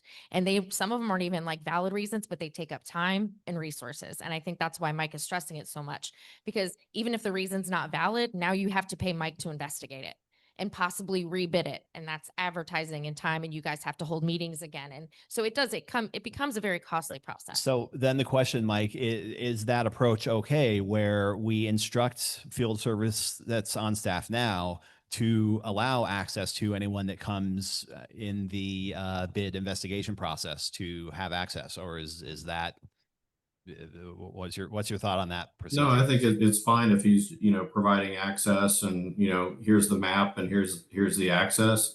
I mean, I think that's fine. And if you had your orientation meeting, I mean, if he was willing to be at the meeting to say, hey, here's what's, maintained at the district, that would be great. Again, I mean, the bid protest, the reason that my firm doesn't have a lot of these for these types of contracts is because we do it to prevent them from happening. And we do it in a way to prevent them from happening. We deal with bid protests. We had people at my last firm, that's all they did was bid protest work. So. Okay, so as long as they can get access, I'm good with that. I think that's a good compromise. But just to be clear, we're still gonna make it so that if they want to bid for us, they do have to come for an on-site visit, right? We only want bids from people who took the time to come out and do a site eval. I don't know how we're gonna. That's where like the criteria comes into play. You can ask them, did you all come out and look at the property? You'll know by what they put in their proposal That's if they actually came on site or not. It's very obvious. Scope of work. Scope of work. Well, Exactly. but we did discuss whether, I think, correct me if I'm wrong, Mike, you said we could make that mandatory. You can make it mandatory. What I said was making mandatory was a pre-proposal conference. That's what I suggested, not. I'm sorry, I don't want to talk over you. Go ahead. No, sorry, go ahead. No, I was saying is make a pre-proposal conference mandatory, and if they don't show up, they can't submit a bid. But I don't know how you can make it mandatory that they come out if it's not formal. I mean, everybody's just going to check a box saying, yeah, I came out. I mean, maybe they drove along the entrance and got a cup of coffee and left, and have they met that criteria? I mean, I don't think you can police that. No, that makes sense. Am I correct in believing that we'll be able to tell whether they came out or not by what we read in their proposals? You should, and you're also going to be able to tell if you have, them give presentations with questions and answers prior to the ranking. I kind of like the idea of not making it mandatory, and then anyone who didn't come out, let's say we have 8 proposals, and if 4 of them came, they're going to be at the top of my list right out of the gate. Yeah, let me Right. just chime in real quick. You know, these people or these companies that are coming in, yes, maybe some of them are not the best quality, but for the most part, these companies are coming in to do a solid job. They're not trying to make a bad reputation for themselves. They're coming in with the good sound quality work. Some are better than the others, but I doubt that any proposal that we see, if they haven't come to our site and done their due diligence and research, it would be pretty clear to see in their proposal that they didn't, right? So, I mean, that's just my 2 cents. I think we're kind of in the weeds and going through all the details of having them on site. I think we should, you know, let the proposals speak for themselves, let them do their work, and if it shows up in the proposal, then we make a decision on the best company, and that's my opinion on it. Okay, so I guess it's, so there's a question of, are we going to require a attendance at a and how are you describing it, Mike? Like a conference, bid proposal, Pre-proposal meeting. pre-proposal meeting? Correct. Are you going to require that or not? I need to know that because it has to go into the advertisement, also has to go into the timeline. And so make sure we're all understanding the minimum that would have to be in a venue. So we'd have to secure here. We would have to have at least one board member, could be more than one. You don't have to have a board member at all. It could just be a staff member who could conduct it as well. So I'm sorry, can you just very briefly describe again what we should expect to happen in that pre-proposal meeting? At that pre-proposal meeting, vendors would show up, they would sign in, they would be given a map of the property, and hopefully with a list of what the district owns and maintains, maybe more specific than what's already in the RFP. And then in those, typically those conferences allow them to ask questions of, you know, well, let's see, do you close your pool one day a week? You know, to let the chemicals, you know, recirculate, you know, questions like that. So whoever's at the meeting needs to be able to answer those types of questions. If it's mandatory, then there's really no follow-up with an addendum afterwards. If it's non-mandatory, like David stated, then we've got to take down those questions. We've got to turn them into an addendum, and then we have to issue that addendum. The other thing is, if it's not mandatory, we're not exactly sure who that addendum has to go through. We'll send it to everybody who requested the RFP, but if somebody else got an RFP from a board member or from a consulting service or something like that, that looks for those types of things, we may not know who to send that addendum to if it's not mandatory. Oh, like, Mike, if it's mandatory, then anybody that comes after that can't submit anyways, correct? Correct. and is Can- go ahead. Can we, again, I'm going to bring this up one more time. It sounds like the perfect opportunity to incorporate some of those residents who do want to really be more engaged. So can we use that as an opportunity to maybe get a resident committee together, a small group of maybe some qualified folks who A, could answer some of those questions, and B, also be able to provide the board some, you know, just initial feedback of how the interactions went? It is legal, and I say it's legal for you to form a committee and to give a committee task to do, which can include recommendations to the board. That committee must meet in the sunshine. That committee is subject to all public records laws, sunshine laws, and all meetings of that committee will have to be publicly noticed with the public able to attend. Minutes will need to be taken as well. What would make it, so just so I understand, what about if they're not giving us recommendations? What about if they're simply answering that Q&A part that you said, if they're just handling that, they're not necessarily giving the board any feedback? I would still recommend that you follow the public meetings laws with that, because, you know, what you're basically saying is that's almost more like a fact-finding committee. And I find it very hard to believe that those people would not reach out to a board member and state, hey, just want you to know this happened, or here's my recommendation, or something like that. It's very hard to prevent people from doing that. So I would go through the formalities. Additionally, I think you have to figure out who, if we're talking about doing this on the 15th, you have to figure out who that committee is. And then also make sure they understand every question that could be asked. And these guys are going to ask very technical questions that someone like Raul is going to know, and not necessarily a resident. Or a former board member. Is there a mechanism for getting the information I'm on. of, hold on, is there a mechanism for getting the information that would be shared at this pre-proposal meeting and fielding the questions that might come at this pre-proposal meeting outside the meeting itself?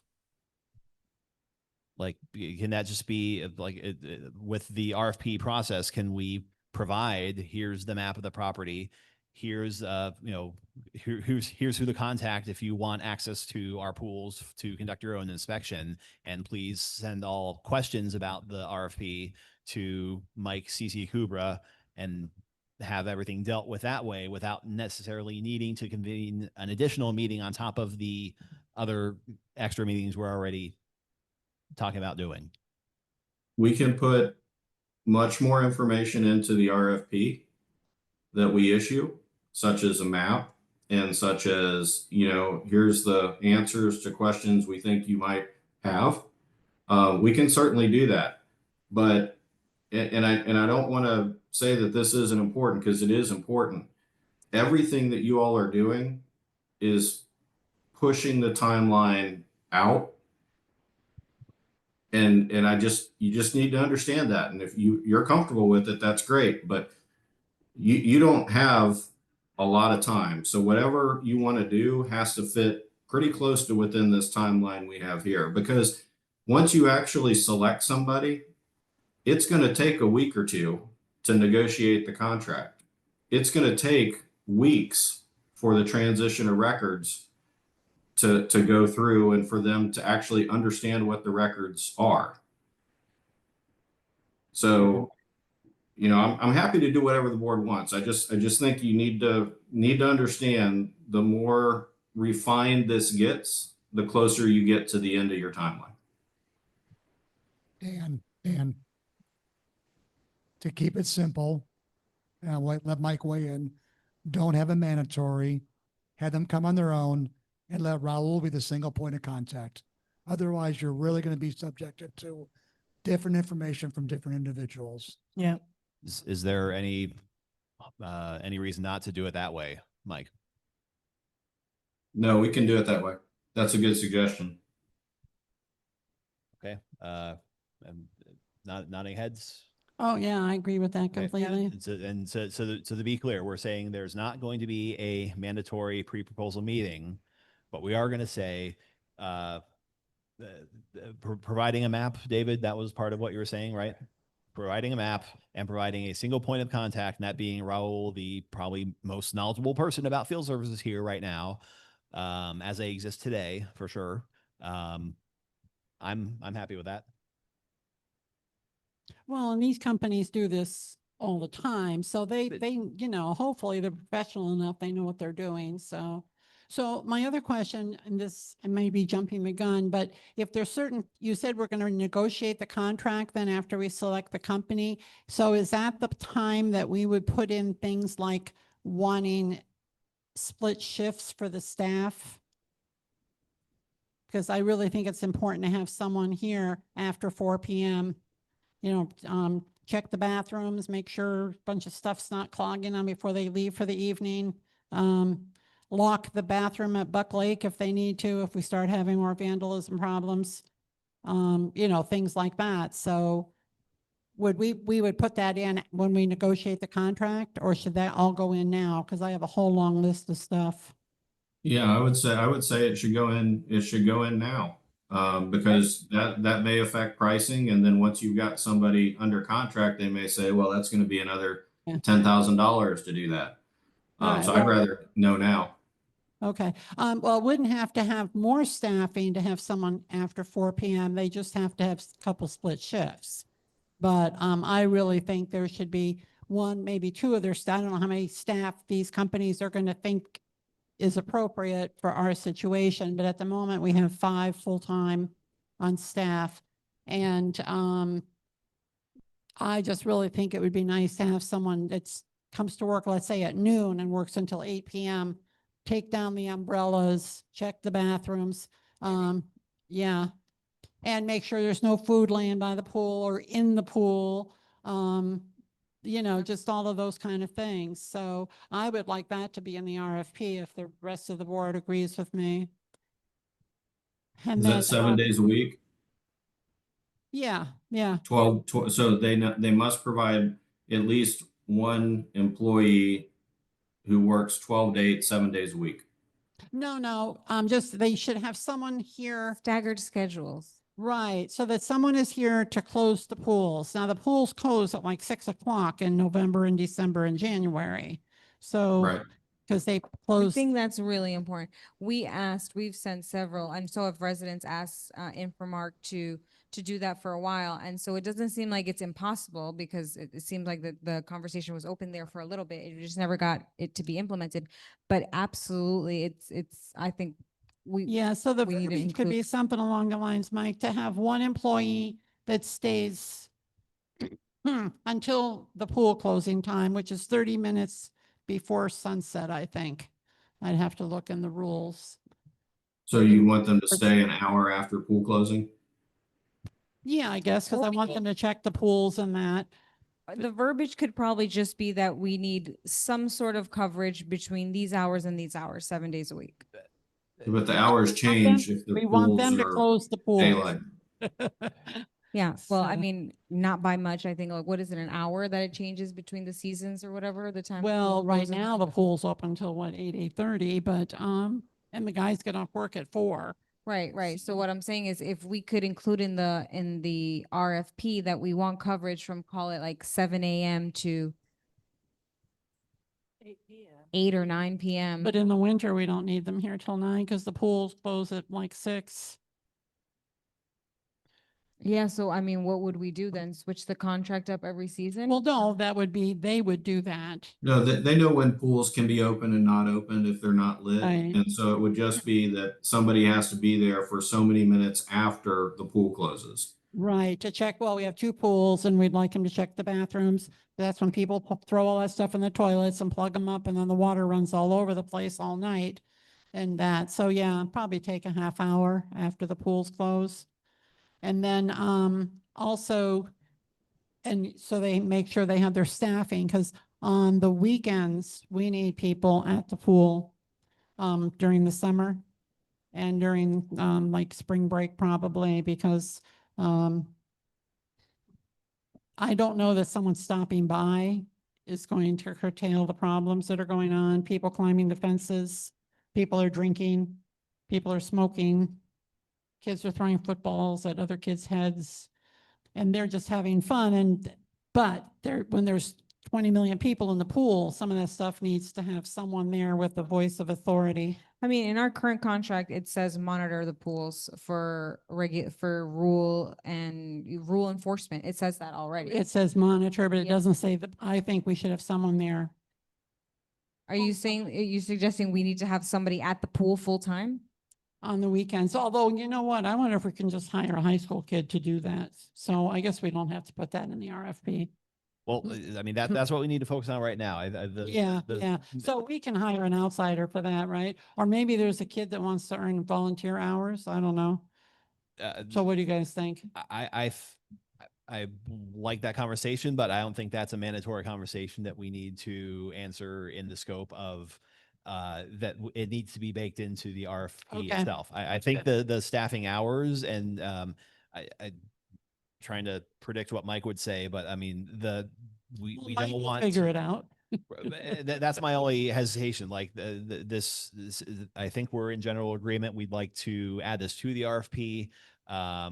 Is that, I mean, want to make sure that sounds reasonable and is able to be incorporated into the RFP that's, still in working with the timeline that we have. I'm going to add in there that their staffing must include at least one person who is there every night, 7 days a week to 30 minutes after the pool closes. Because that's a Perfect. That time sounds that's good. set by Florida Perfect. law. And I'm not going to add anything about staffing at the pool. These companies typically provide that. And that would be something I'd recommend comes after the RFP. And it's probably would be a cost increase. So I'm not exactly sure how in the time frame we have, I could add the staffing of the pool with enough clarity so you'd get an accurate price. Okay. I mean, and that's, we're talking about, it would be an increase in staffing and an increase in price if Infomark weren't leaving. Well, So- that was already coming into in our contract that we were talking about for next Right. year anyway. Well, but that's a conversation we could still have. And I don't think anyone disagrees that it would, cost more to do that. But do we need to bake that into the RFP? And I hate to keep coming back to this, but potentially slowing things down versus maybe that's the first thing we add once they're on board and up and running. Yeah, no, just the one about the pool attendee. The other one we can deal with later. I think Mike was saying even the pool attendee and specifying that. Did I read that right, Mike? That you were saying that adding that language for the adjusting the staffing levels to cover pool closing, is that more detail than you're comfortable adding in the timeline we have? No, I've already added that into the RFP. Yeah, while no, y'all I were thought he talking. was, yeah, no. I apologize. I right. misunderstood that. Wait, I'm so sorry. So we're adding to the RFP that we want a pool attendant? No, Not full time. Just someone to call, okay, perfect. Yeah, for the closing. Okay. All right. And did you have any other, Joe, you said you had well, the other ones are mostly for the district management, right, as opposed to the field services. okay. Do we have any other thoughts on, well, so first of all, Mike, do you have any other questions for us on the overall content of the RFP? I do not. All right, board, do we have any other feedback that we haven't covered or talked about that we want to bring up? I'll think of something at 2 a.m. I do have something, and it's a question for Mike. In your email, the third kind of statement here for the August 7th meeting, or not August 7th meeting, but just the date. It says board directs which company staff is to negotiate contracts with for all management services and authorize execution of agreements by the chair. What does that statement mean? Can you elaborate on what that means? Yeah, it means that on August 7th, under this timeline, the board would be making the final decisions for who's going to be your district manager, and then also who's going to be your field manager and maintenance company. Okay, just want to clarify that. That's what I interpreted, but it couldn't capture everything. So thanks. Yeah, sorry I didn't say that clear. No worries. Okay, so I think, I mean, do we need a motion to solidify that, Mike, or? One more thing. Yeah, Sorry. go ahead, David. Do you guys need to tell the potential bidders exactly what you're going to provide them? Office, storage, equipment? So everybody's got a same sheet of music? That's a good point. Right now, we have a storage area. We have, in works, restoring a more permanent location for field services to be based out of. Just within the scope of the RFP, we're giving them a map that's going to show the temporary office that they have now. It's going to show all the property that is ultimately going to be managed.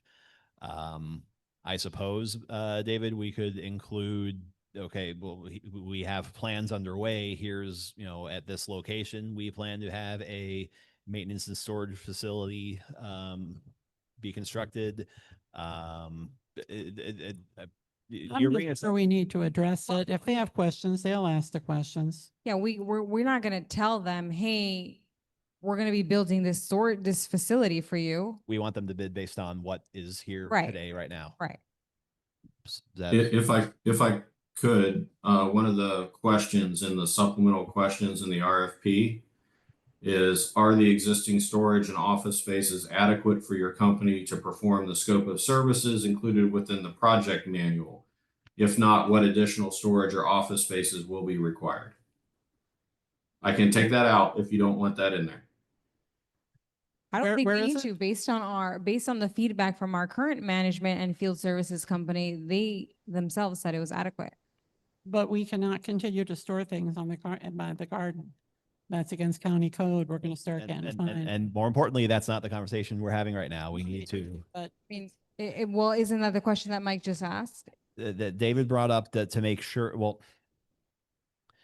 as part of the providing the maps and providing the point of contact, they're going to have all the information on what facilities, what storage locations, what everything we have as it exists today, which is the most relevant part to their bid. Mhm. And it might be that, anything more than that is speculation. What's important is what we have right now, what they would be walking into and taking over from. Right. So if we, so David, I guess, could you repeat your question? I mean, what do we want to, what are you concerned about communicating to them? You can leave it on and set it down. They're pretty, Just making sure they know what they're inheriting or taking over. okay. The temporary office, the temporary storage for the materials, Right. just so they know what they're getting when they come on board. And it sounds like there's language in the RFP at least mentioning that, okay, whoever's proposing understands what we have right now. Is that correct?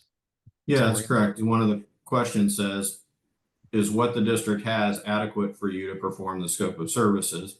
But again, I can take that question out. I don't care. I think that if Raul gives them the map and the map says office and points to it, again, I haven't seen this map, but assuming that it does, then he can answer questions. Well, where do you do your paperwork? He can say, well, there's an office over here.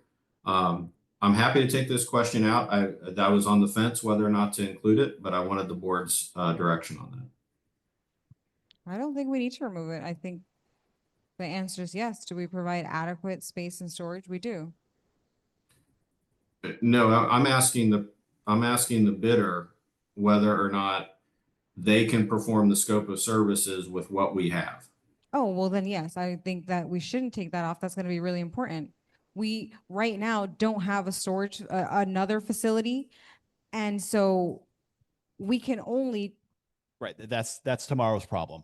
well, no, what I'm saying is that we can only consider bringing somebody, or we can only consider anyone who says, yes, I'm able to work with what you have right now, not with somebody Well- who says, yeah, I'm Well, okay with this right now, but in next year I'm going to need this. So to clarify, Mike, could that mean that they would need to charge us extra if they need to have some other kind of local staging area or something that is not able to be provided with what we already have here? Yeah, or if they needed to, rent a store and lock that was close to the project to keep equipment in or something like that. Again, I was on the fence whether to include it or not. I mean, it raises questions. I'm happy to take it out, but I just wanted to make sure that I talked to you all about that, because you may have some people come in and then say that, oh yeah, we're good, we'll do it. And then all of a sudden you get 2 months down the road and they say, hey, this doesn't work. Yeah, my concern is the communication is going to be on the same consistent, transparent message that this is what we have and conveyed to each of the companies that are going to propose their services to us, and making sure that they understand what we have, and if there's any uh, legal risk that some companies would say, well, we didn't know about that because X, Y, and Z. We weren't provided that information that the office was at Ashley Park and that's where they work out of. So those are my concerns, and I just want to make sure that the same communication is provided to each of these bidders so that it's clearly transparent of what they're walking into and bidding for. I think Mike said that when they ask questions, he'll answer them if they email him, and then he will send out an addendum with all of those questions and the answers that he gave. So they will all have the same information. Right. I guess the I'm risk. going to take. Go ahead. Sorry, go ahead, Dan.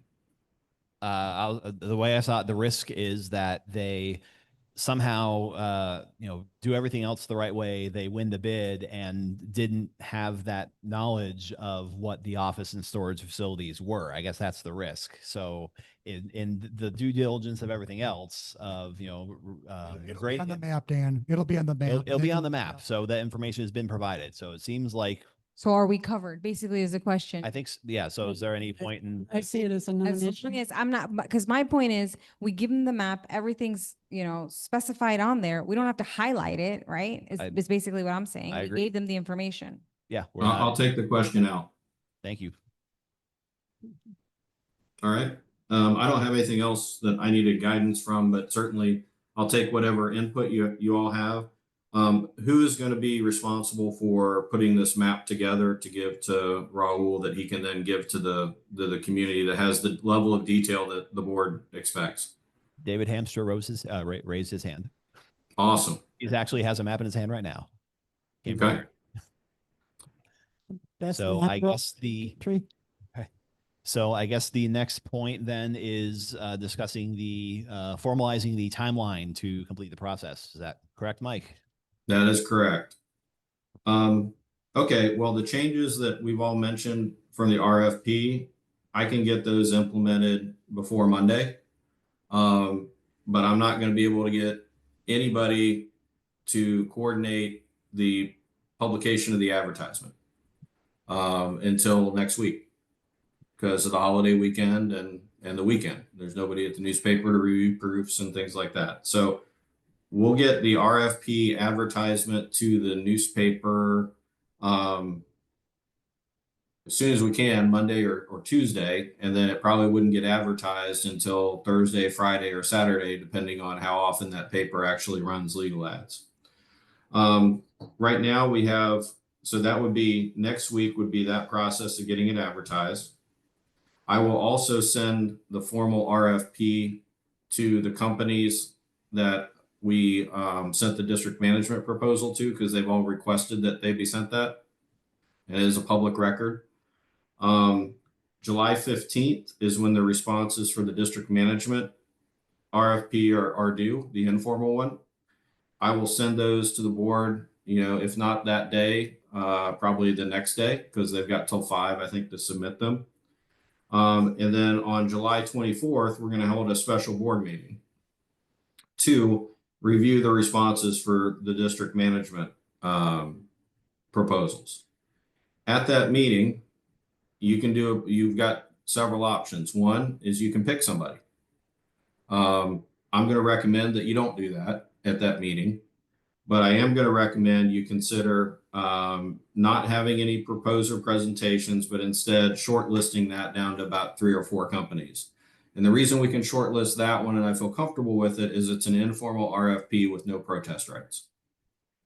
The other alternative that you have is you could say, we're not going to shortlist and we want to have proposer presentations. And at that meeting on the 24th, you could have everybody that submitted a district management proposal come to the meeting and, give a presentation to the board. And then you could kind of take that under advisement and either make a decision or defer your decision. So that's the first decision point the board needs to make is, do you want me to invite all the people who submit a district management proposal to do a presentation on the 24th, or do you want to shortlist them and then have presentations on August 7th? Shortlist them and have them on August 7th. Is my opinion. That's where I'm leaning. How about Brittany, Lucas? Just so I'm clear, Mike, if we don't shortlist them, then all of them would come out to that meeting and give a presentation. And then if we do shortlist them, then some would be eliminated and then only the ones that move forward would be the ones that come and present? That would be the intent. But again, this is your process. All I got to do is just keep you within the, within the roadway markers is all I'm trying to do. But you can use that meeting on the 24th to hear presentations from everybody, or you can use it to shortlist for presentations later on. Okay, I'm good with Yeah. leaning towards that. Unless anybody else feels really strongly the other way. Well, I mean, I wouldn't mind having them on the 24th because it gives us more time to think about it. But if there's too many of them, it's too long. So, Well, we'd have the responses and we'd have all the responses that we'd be able to look at and evaluate all of them and then pick from there the, I don't know, is there Short for list. number Yeah. 2, 3, 4 ones that we like the Yeah. most from there. it's assuming we get that many proposals. I Uh, would shortlist it. Yeah, no, I'm kidding. Yeah. So, so Mike, just to clarify, so that July 24th date, the board would deliberate and pick 3 to 4 companies that we thought were the best.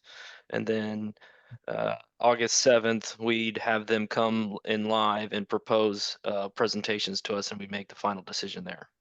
Correct. Okay. Yeah, I'm for that. I think that's probably the best way to go about this, and we'll give the board some time to evaluate all the management companies and make a decision further down, but have enough time to do research and really look into these companies. That's going to be a long meeting on August 7th. It will be. We'll set times and I'll talk to the chairman on how much time we want to give each proposer, but understand that, you know, you can give them 5 minutes and the board can take an hour of questions. So y'all are going to need to be disciplined about dealing with that issue because I've seen those go till midnight or 1 o'clock. Oh, yeah, that's a good idea. So on July 24th, that would be the purpose of the meeting. You will not have the field management RFP responses by that date. And so that would really be the focus of that meeting is on evaluating district management companies who you're going to invite back. On July 31st, that's when the proposals for field management and maintenance are due.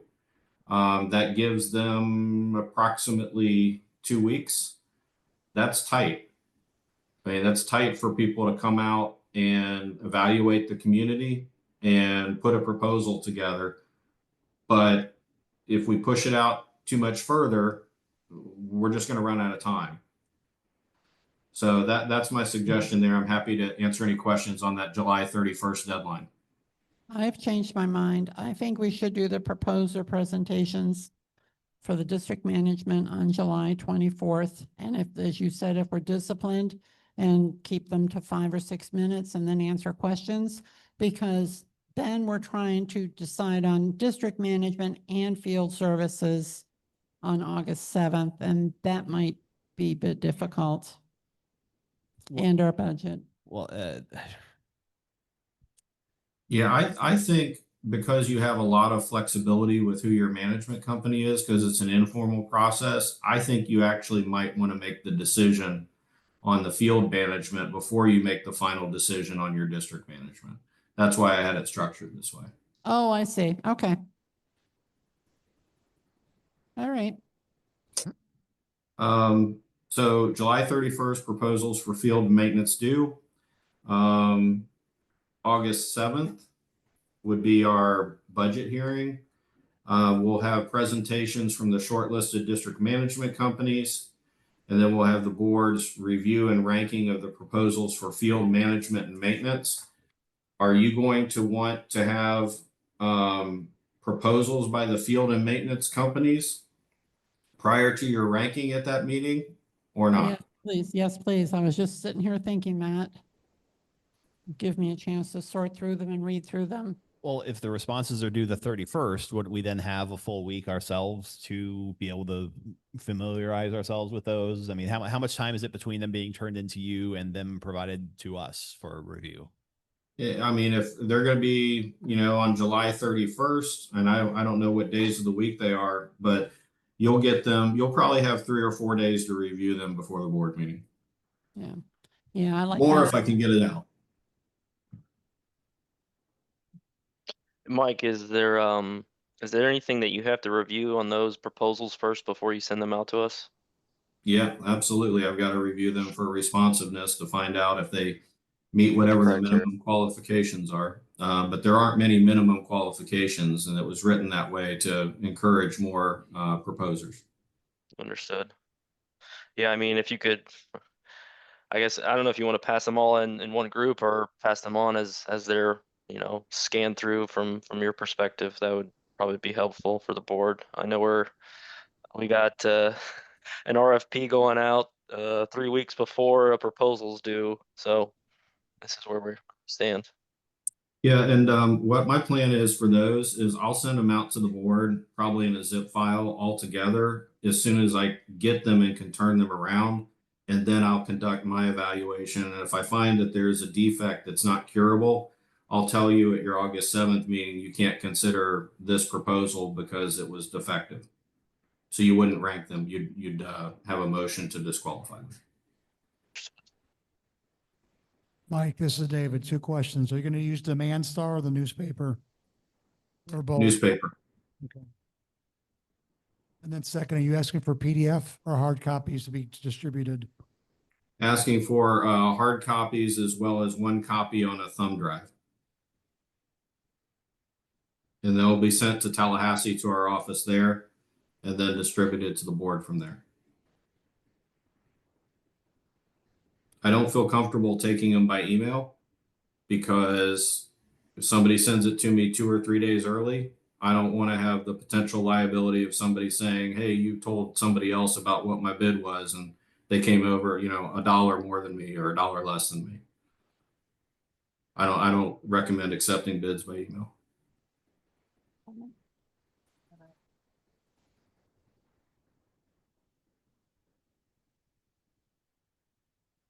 Okay, so reviewing, and those are all the dates you have for us, Mike? Yeah, but I need to know, do you want proposals by the field management companies or not? I need a final decision on that because I got to let these folks know whether or not they need to be here. I mean, obviously, if they're interested, they should be here, but whether or not they got to be prepared with a presentation. Could you repeat that, please? Do you want the field management companies to give a presentation to the board and have a question and answer session prior to you ranking them? I I think yes. Well, hadn't we said that we were okay providing all the information through the map and through the single point of contact and going that route as opposed to adding an additional meeting to? Well, that would just be on the 7th. They would just have a chance to. Well, the 7th, we already have the budget hearing. We already have the presentation of the management company shortlist presentations. And the review and ranking of the field service proposals. Not necessarily in that order. What was that, David? Oh. Yeah. But it would be very nice to see them and hear them speak when we open their proposal. We did that with the landscaping, didn't we? Weren't they there that night? They made their presentation to us and we asked them questions and then we filled out our papers and ranked them. Right. But You remember, Joe, we had everybody else step outside while we so discussed, they wouldn't hear the other firm's answers. Right, You right. potentially are going to have a max weather Yeah. permitting, people coming and going. And Yeah, yeah. Well, this, I- you know, this is difficult though, because you get a vibe, you know, when you talk to someone and the energy. And I remember when we were trying to decide between Benchmark and no, we remember, were- I mean, but there were two of them and we were really, you know, and then a month later they merged anyway, so it didn't matter. But yeah. So, but we definitely preferred two of them over the third one. And that was based on the presentations, So you know, they I- spoke to us. I think we do need to because the field service is a huge chunk of what we're paying each year. But we need to outline the presentation format and keep it short and sweet. If there's going to be Exactly. 8 to 12 different companies coming in, it needs to be outlined how many pages that they're going to present, what we're asking them to present, and a quick Q&A after to clear up any, you know, understandings or questions that we have. Yeah, how about a 5-minute limit on their presentation? Because basically they introduce themselves and tell us who founded the company and how long they've been in the area and how much they care about it and stuff like that. Oh, is 5 minutes enough? Well, we can refine that on July 24th. At your Okay. meeting, I can put something together and the board can consider that. I don't have a problem doing that. I hate to put more stuff in the RFP right now. Oh, right, Um, right. No, I didn't mean to put it in the RFP. I just was, yeah. Okay. So anyway, if we do the presentation by management companies, the presentation by field, then you're going to rank the field, and then you're going to make decisions on who you want us to negotiate with field.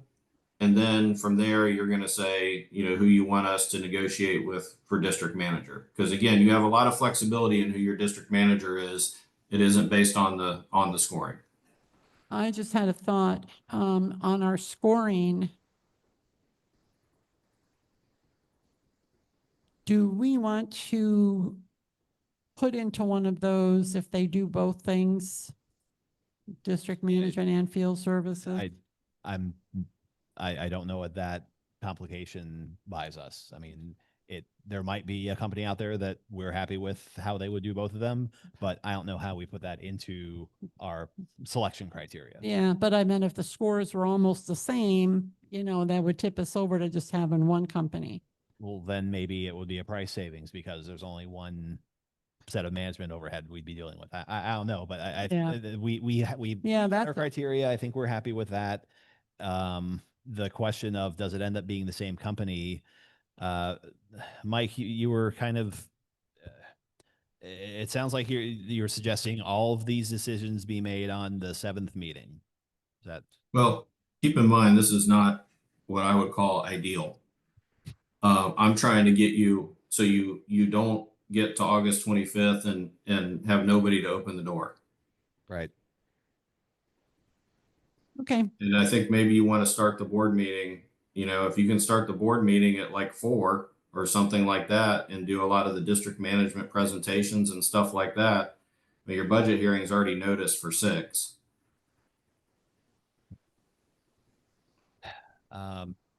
Prepared for everyone to throw rotten apples and banapules at me. Jennifer, is there a shade session happening at any point with these meetings coming up? Because we have a line item in the budget. We have done no discussion of it.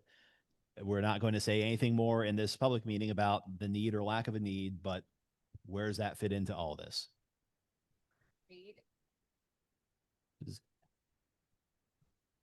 Jennifer, can you grab a mic? Sorry. We can do it on the 24th. Because I don't think that meeting is going to, I mean, it'll take a while, but we could put that on the agenda on the 24th. It'd be better than trying to put it on the 7th. If it happens, that's, I think, when it would need to happen. Jennifer, is that? And it might be very short depending on what we hear or don't hear and what we like or don't like about the prices that we see. But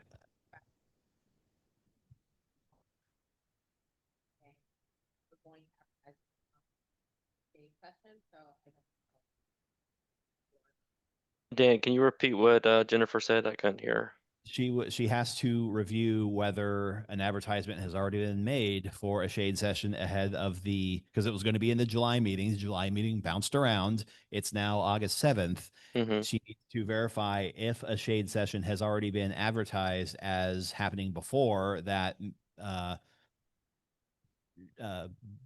budget hearing and meeting on August 7th now. She's trying to pull it up as we speak.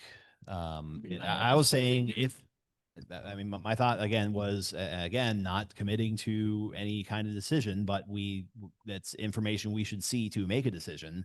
If it happens, it needs to be July 24th, I think. So I don't know if that would mean we would need to re-advertise.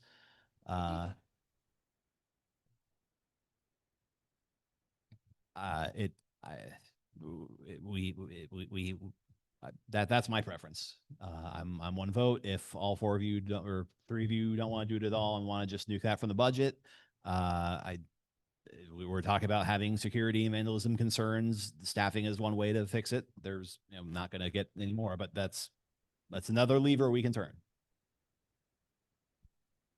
24th. All right, we're seeing we're seeing three nodding heads for having it on before the 24th, which we're not expecting to be an extremely long meeting. That we're saying is the special session to review the responses to the informal management proposals. So if we spend 15, 20 minutes before that meeting reviewing any security, and if we need to include that in our budget, that seems like the time to do it.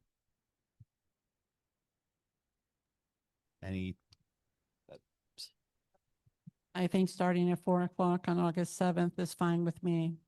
I can make that happen. We need to make sure the venue is okay. Jennifer, do you know?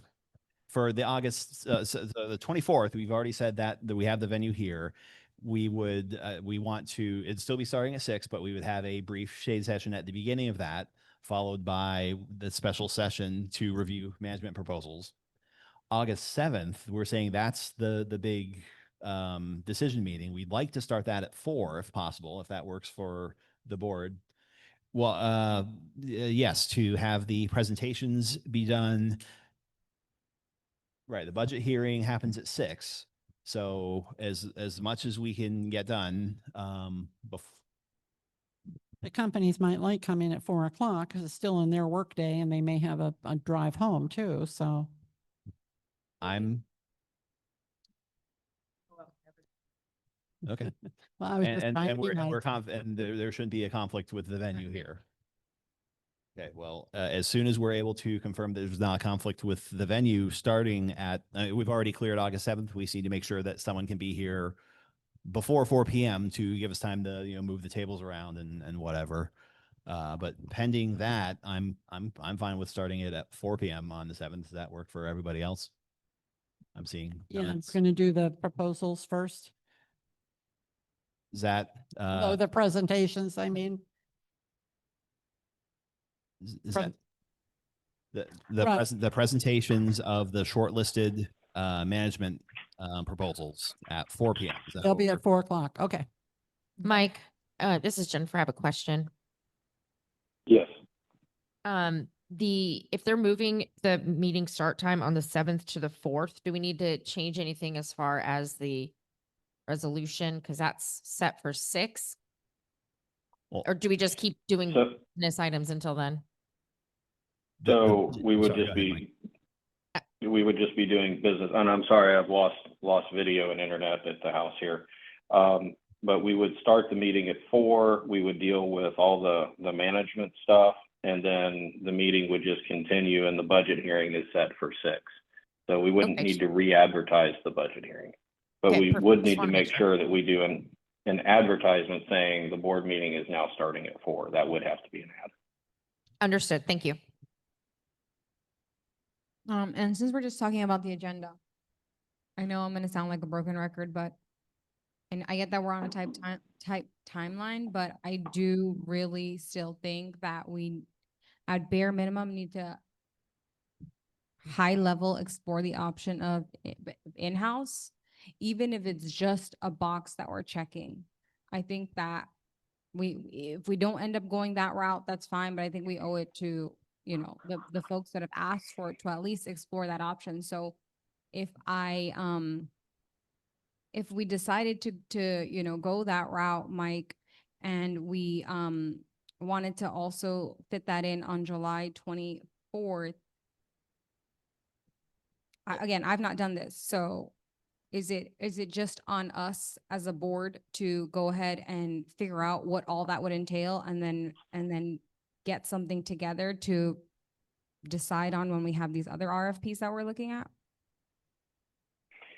So I'm not going to be able to help you much there either, in terms of, trying to figure out how to come up with a staffing plan and finding an HR company and doing all that to be the actual employer of it.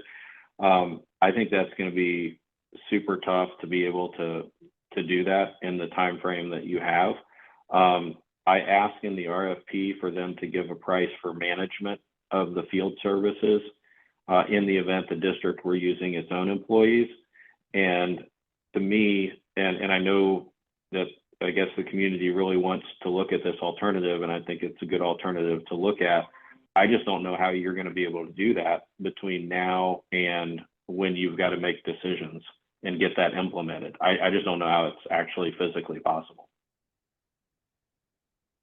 Our backs are kind of against the wall here. It's again, we're saying it's something that we can consider, and maybe it's something that we consider piecemeal, as maybe we just do pools or ponds or something first. And the more pressing issue is we need to have continuity of service for both management and field services. So while I have my thoughts on how it can work, and we're saying it's not impossible to work, but it's kind of impossible for everything to move into place that would need to happen to have a smooth transition by August 25th to do that. Hey, maybe we can revisit that like in 9 to 12 months, Brittany, because I'm with you. Like, I would love to bring back.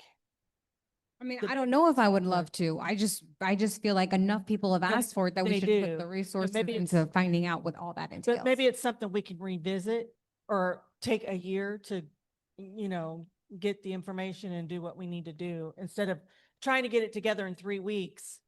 Let's, Right. What we let's- had in the past came together because we had, residents that were in here and were able to handle the different roles, and it, kind of, and I forget the exact history of who was hired by when and all that. But, and again, I said, if there was if there was a company that the manager lived here and he'd be interacting with his crew and everything like Nick is with his, that would be an ideal outcome. As far as getting to that point, I agree with Mike. I don't think it's viable in the timeline that we have to decide tonight and make a decision, at least to ensure continuity of service, keep the pools open and everything for our residents. It's something we can do. It's something we can look at, not before August 25th. Just so I'm clear, listen, guys, I know you guys feel like I'm doing too much, but at the end of the day, I do feel a sense of obligation here. So what I'm asking, basically, I'm going to be very direct here. It doesn't sound like anybody else is on board because it's a lot to get done. I get it. So now if I agree to take on all this homework and be able to present something to you guys on July 24th, something tangible and it might not be, right? I might come back and say, you know what, guys, you were 100% right. There's no way to put this together. But if I do, is this something that we're willing to consider the same way we're considering these other companies for RFP?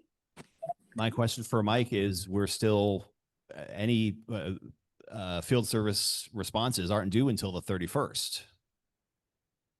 Yeah, they're not. I mean, I guess I have a little bit of concern, and this is the first I'm hearing of a board member putting this together, a board member putting together a proposal and then that same board member voting on the other proposals to provide the exact same service. So you're advocating for one proposal, Right. but then voting on other proposals. I mean, to I'm me, not that advocating is either a way. concern. Well, I'm not advocating either. So how would this work generally? Like, say we wanted to, as a board now, decide we don't want to use we don't want to outsource management. We want to bring it back in-house. So then we've already, this is, I'll be the bad guy here. We've already started the process of doing an RFP to find a new company to do it. well, to be clear, if that was the case and going through the RFP process meant, okay, well, now we've completely taken that other option off the table, that was not clear to me at all. The conflict. If I Go ahead, Mike. Okay, so it is not off the table, and the way that it works when you do not have time pressures and you are working with your management company and they're not leaving, is we would approach the management company and say, hey, we really want to take this in-house. Let's talk about how we can do that, perhaps with some of the employees you already have, or perhaps with all new employees. The district would then investigate, okay, how are we going to hire these people? Who is going to be doing their payroll? Who is going to be doing the human resources for the employee issues that will arise. Who is going to be preparing the employee handbook now that the district is going to have employees? And then we would go through a process of several months of getting that information compiled. And then the board would vote on a transition plan, typically collaboratively with the current field manager. That's how it would go in a normal process. All my point was that's never done in 53 days, and certainly not in 2 weeks. But again, I'm happy to do whatever I possibly can to help the board get where they want to go. But I think it's time that's going to be spent where you're not going to be able to have all those ducks in a row on August 25th to have employee handbooks, to have an HR company, to know who you're going to hire, for them to have given 2 to 3 weeks notice to their current employers. But that's just my opinion. I get the timeline. What I'm trying to understand, if we weren't under these time constraints, who would handle that stuff? The district, us, or the management company? No, I didn't get that. So I'm asking for clarification. The board would provide direction to your district manager to work with the field service company and evaluate how to bring that in-house, and your district manager would recommend a plan to the board. Okay, so the district manager can't, with our 50 days left, our district manager can't go ahead and do that since they're still our district manager? That would be that's not in the scope of what their contract is that they're providing to us every month. It would be a new thing that we'd be asking them to spend time to do. And if they've already pulled up their stakes and are on the way out, that's not something we're going to be able to ask the current management company to do for us, paid or otherwise. Then I'm just trying to understand here. So basically we don't have the option is what you guys are saying right now. There is no way, there's no option to even explore the option, because like you guys just said, apparently it would be a conflict of interest for a board member to go ahead and do that homework and then present something. So then there is no option because the current management company can't do it. So we don't have the option is what you guys are saying. As of right now, I'm saying it's not feasible to get it done by the time that you have a deadline to have people in here turning on and off the lights and maintaining stuff. It is not a feasible plan to be able to do that in that 53 days. But since you can't be the one to do it yourself and then vote on the RFP proposals, but there's no reason a group in the community couldn't put something together, but I think you have to stay out of it is what I picked up. And I was saying earlier, I mean, there could be a company that is already, a manager or someone high up that already lives here might already be able to provide that service and indeed respond to this RFP.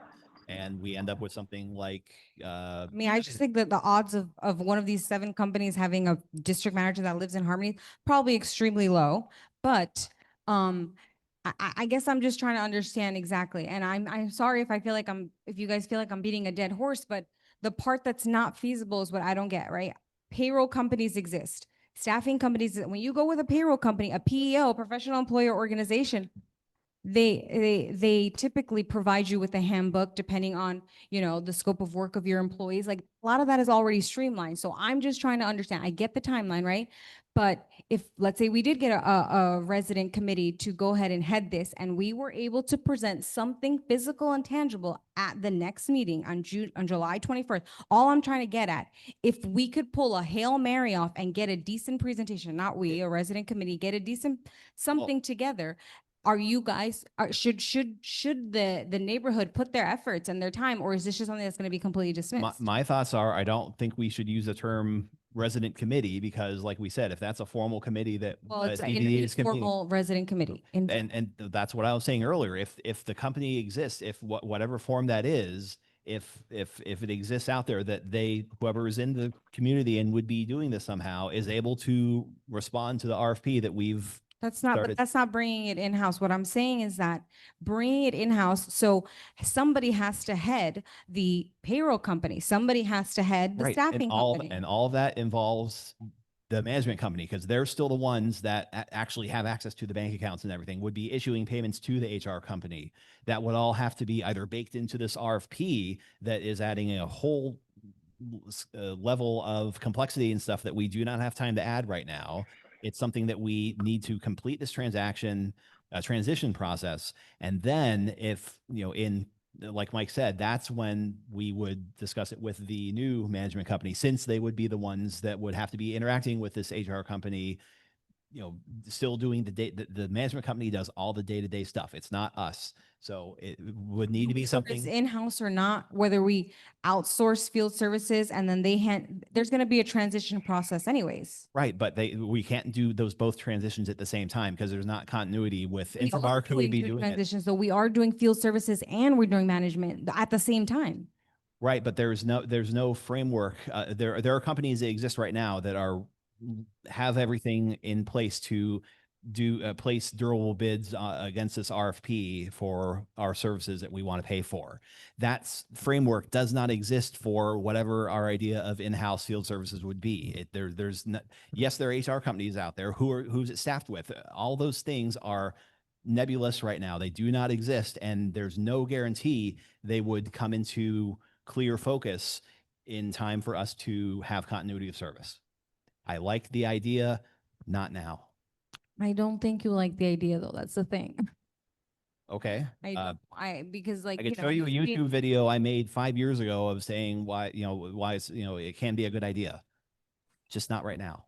Well, if someone. Well, it from the- also wasn't the right time throughout these 5 years, apparently, even though we've seen things gone downhill. So yeah, I guess this is Our backs are against the wall. Yeah.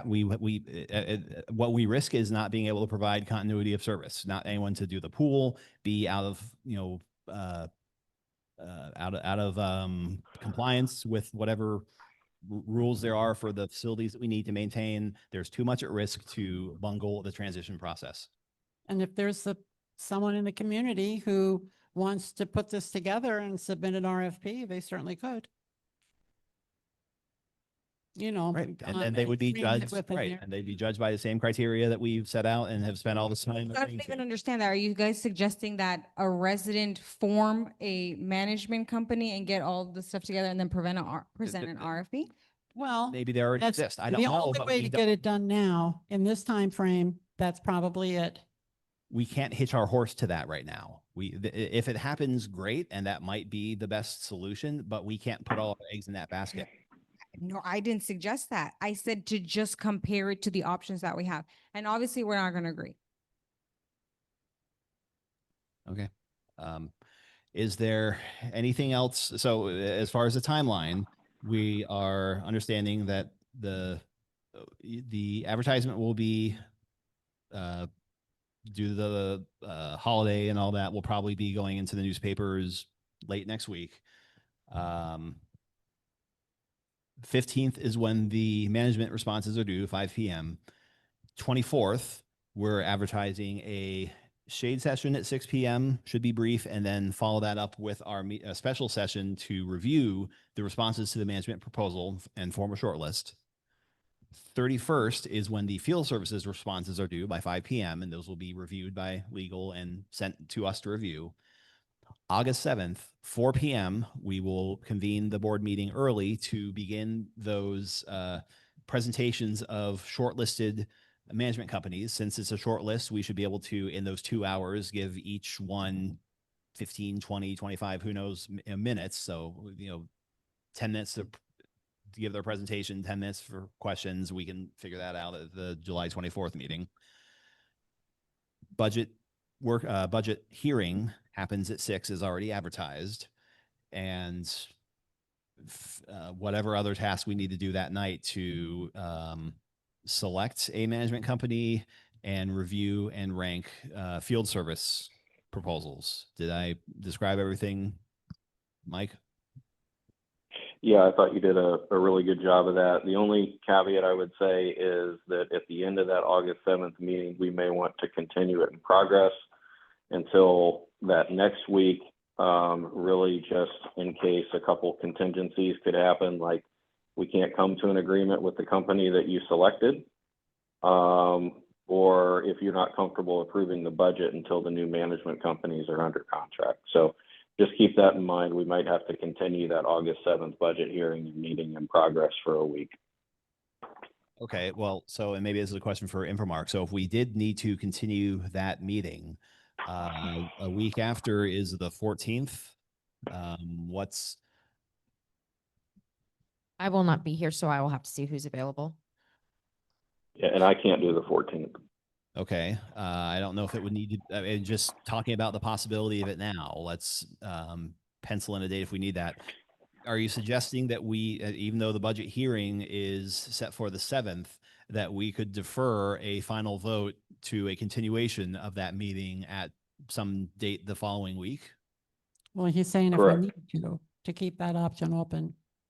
Okay, and would there be, I guess, the same advertising requirements? Okay, so the question for Infomark is, what's the hard deadline for the county? When does the budget need to be submitted? I mean, we always want a few days in case there's any Sure. last minute adjustments coming in from the Right. board. I mean, we ideally would like it done and approved by the 18th of August. The sooner the better. Yes, obviously, as soon as sooner the better. So that week of August the 11th, can we, as a board, speak to our? Well, I guess the question starts with from Mark. You say you can't be here the 14th. Is like I'm not here at all that week. I have to see who is available. okay. I won't have that answer tonight. Got it. Okay, and I mean that's a possibility that I guess as a board we're discussing. Be thinking of that, and that if we don't finish everything on August 7th, that we might need to have a follow-up meeting the week after. So, within sunshine rules or whatever, let's try and be aware of what availability we have. So if it gets to being 11 p.m. on August 7th, then we're still at a have something that we can't get an immediate answer on and need to continue the following week, that we're at least prepared to do that. Sound reasonable, Lucas? And Yep, I'm following that. Mr. Chairman, I think if we haven't done it already, just a motion to authorize the RFP with the changes that were discussed at the meeting would be appropriate. And this is for field management and maintenance. So moved. I second. Joe seconded. All in favor? Aye. Aye. All right, that was unanimous. I think that's everything that we need to cover for tonight. Do we have any last supervisor Well, requests? I would like to circle back because I feel like Brittany I'm not really sure what you were asking us to do, and I don't want you to walk out of here being frustrated. So maybe I'm not clear. I appreciate that, Joe. I am frustrated. I don't feel like I really understand the reason why. It's a time constraint. I get that. But if we work fast, and again, I know it's asking a lot, it would take a lot Right. from us. I get that. And maybe we don't all have the capacity. Believe me, I have 3 kids, a husband, a house, 2 businesses. I get it. I'm just saying that I do feel like we owe it to our constituents to put that effort in to at least say like, hey guys, we tried, but because of all these reasons, it just doesn't make sense. It can't be So us. what do you Sorry, want go us ahead, to Joe. do though? To have like a special meeting to discuss the ways to No. do it? So I don't understand, I guess, what I'm hearing is we need Infomark or we need the management company to help facilitate this. And so if we don't have that option, as Dan has said, the management company cannot help us. So then that would mean that it's not possible to make this happen. Whereas then Mike says, well, no, it's not impossible. It's just difficult. So I just don't get then why can't we just do the difficult part? His words were not feasible. Well, okay, you're right, not Right. feasible. And so again, the many issues are we can't be involved in the setting up of that and then judging the other RFP responses that are out there because it would be, I agree, we didn't put all our eggs in one basket. It would be irresponsible for us to not look for what other companies can provide out there that have, some assurance of continuity. There's no guarantee that we would be able to come up with something Again, There's no you bring up the guarantee, time. but I'm just I don't understand because what I'm hearing is we can't guarantee that we can get that done. So why would we bother? Well, Like, I'm saying that we as a board, we're the ones making the decision. So we cannot impartially be involved in that process and then try and make an impartial decision. We don't have continuity of management right now. We cannot ask for that from the current management to help us. What would the framework be? How do you suggest? What would it cost? We can't do any of that preparatory work of trying to do that. then right? that would mean that we can't, and it's No, impossible. we can't right now because Infomark leaves on August 25th. So there'd be, even if we try to do that, hey, Jennifer, how much would it cost for you to start doing this? Can just weigh in real quick. I don't want it to seem like Infomark is saying no because we're leaving. We would also say, if you're giving us a 53-day deadline, and that's including nights and weekends and a lot of time, we would still tell you that's it's unreasonable. You guys are in a portfolio managed type of situation. You don't have a DM that's fully dedicated to you that can give all of that time. It is a lot of time to figure out your staffing needs, who's going to fulfill those staffing. Because what if you guys did choose to go that route? You have to make sure that those people are up, ready to go, because your community is going to lack in the meantime while you try to fulfill staffing needs. So Right. I just wanted to make it clear that we're not just saying no. We would say no if this was the deadline and we weren't leaving. We would say we would need more time to get this facilitated. It would take months to put something like this together. So it is the deadline. Okay, so then again, according to Jennifer, according to what you've said, there is no way to make this happen because listen, I'm going to have to relay this, right? There's no way to make it But happen there by is August no 25th. way. The board is saying that there is no way to make this happen. The board and district council and district management is all saying that it's not feasible to do in the timeline that we must do some kind of transition. Well, Yeah, that's why I said, we let's can. revisit We it can, we can do that. And we and can, have a as a board management to do that. company help us facilitate it. We'll have a Let's just management company. revisit. It's not off the table. It's never going to be off the table because like you said, our residents very much like to have it back in-house. It's just not feasible right now. So like he said, the answer is it's not no, it's just not right now. That's why I said, let's revisit it. Let's take the 12 months or however long you want to take to do it and see, and It'll have the new management Right. company help us facilitate with the staffing needs, the HR needs, the insurance needs, whatever else Mike, because he's probably going to have to help us do all this stuff. Well, he volunteered. I'm volunteering you, but let's just revisit in 12 months. I mean, The purpose of this continuation of the meeting tonight was to set our criteria and figure everything out for the transition process. We've done that. I think we've said everything we need to on this. There's many sides of why it would be infeasible to do our backs are against the wall again. It's infeasible to do in the time that we have. So are there any other supervisor requests?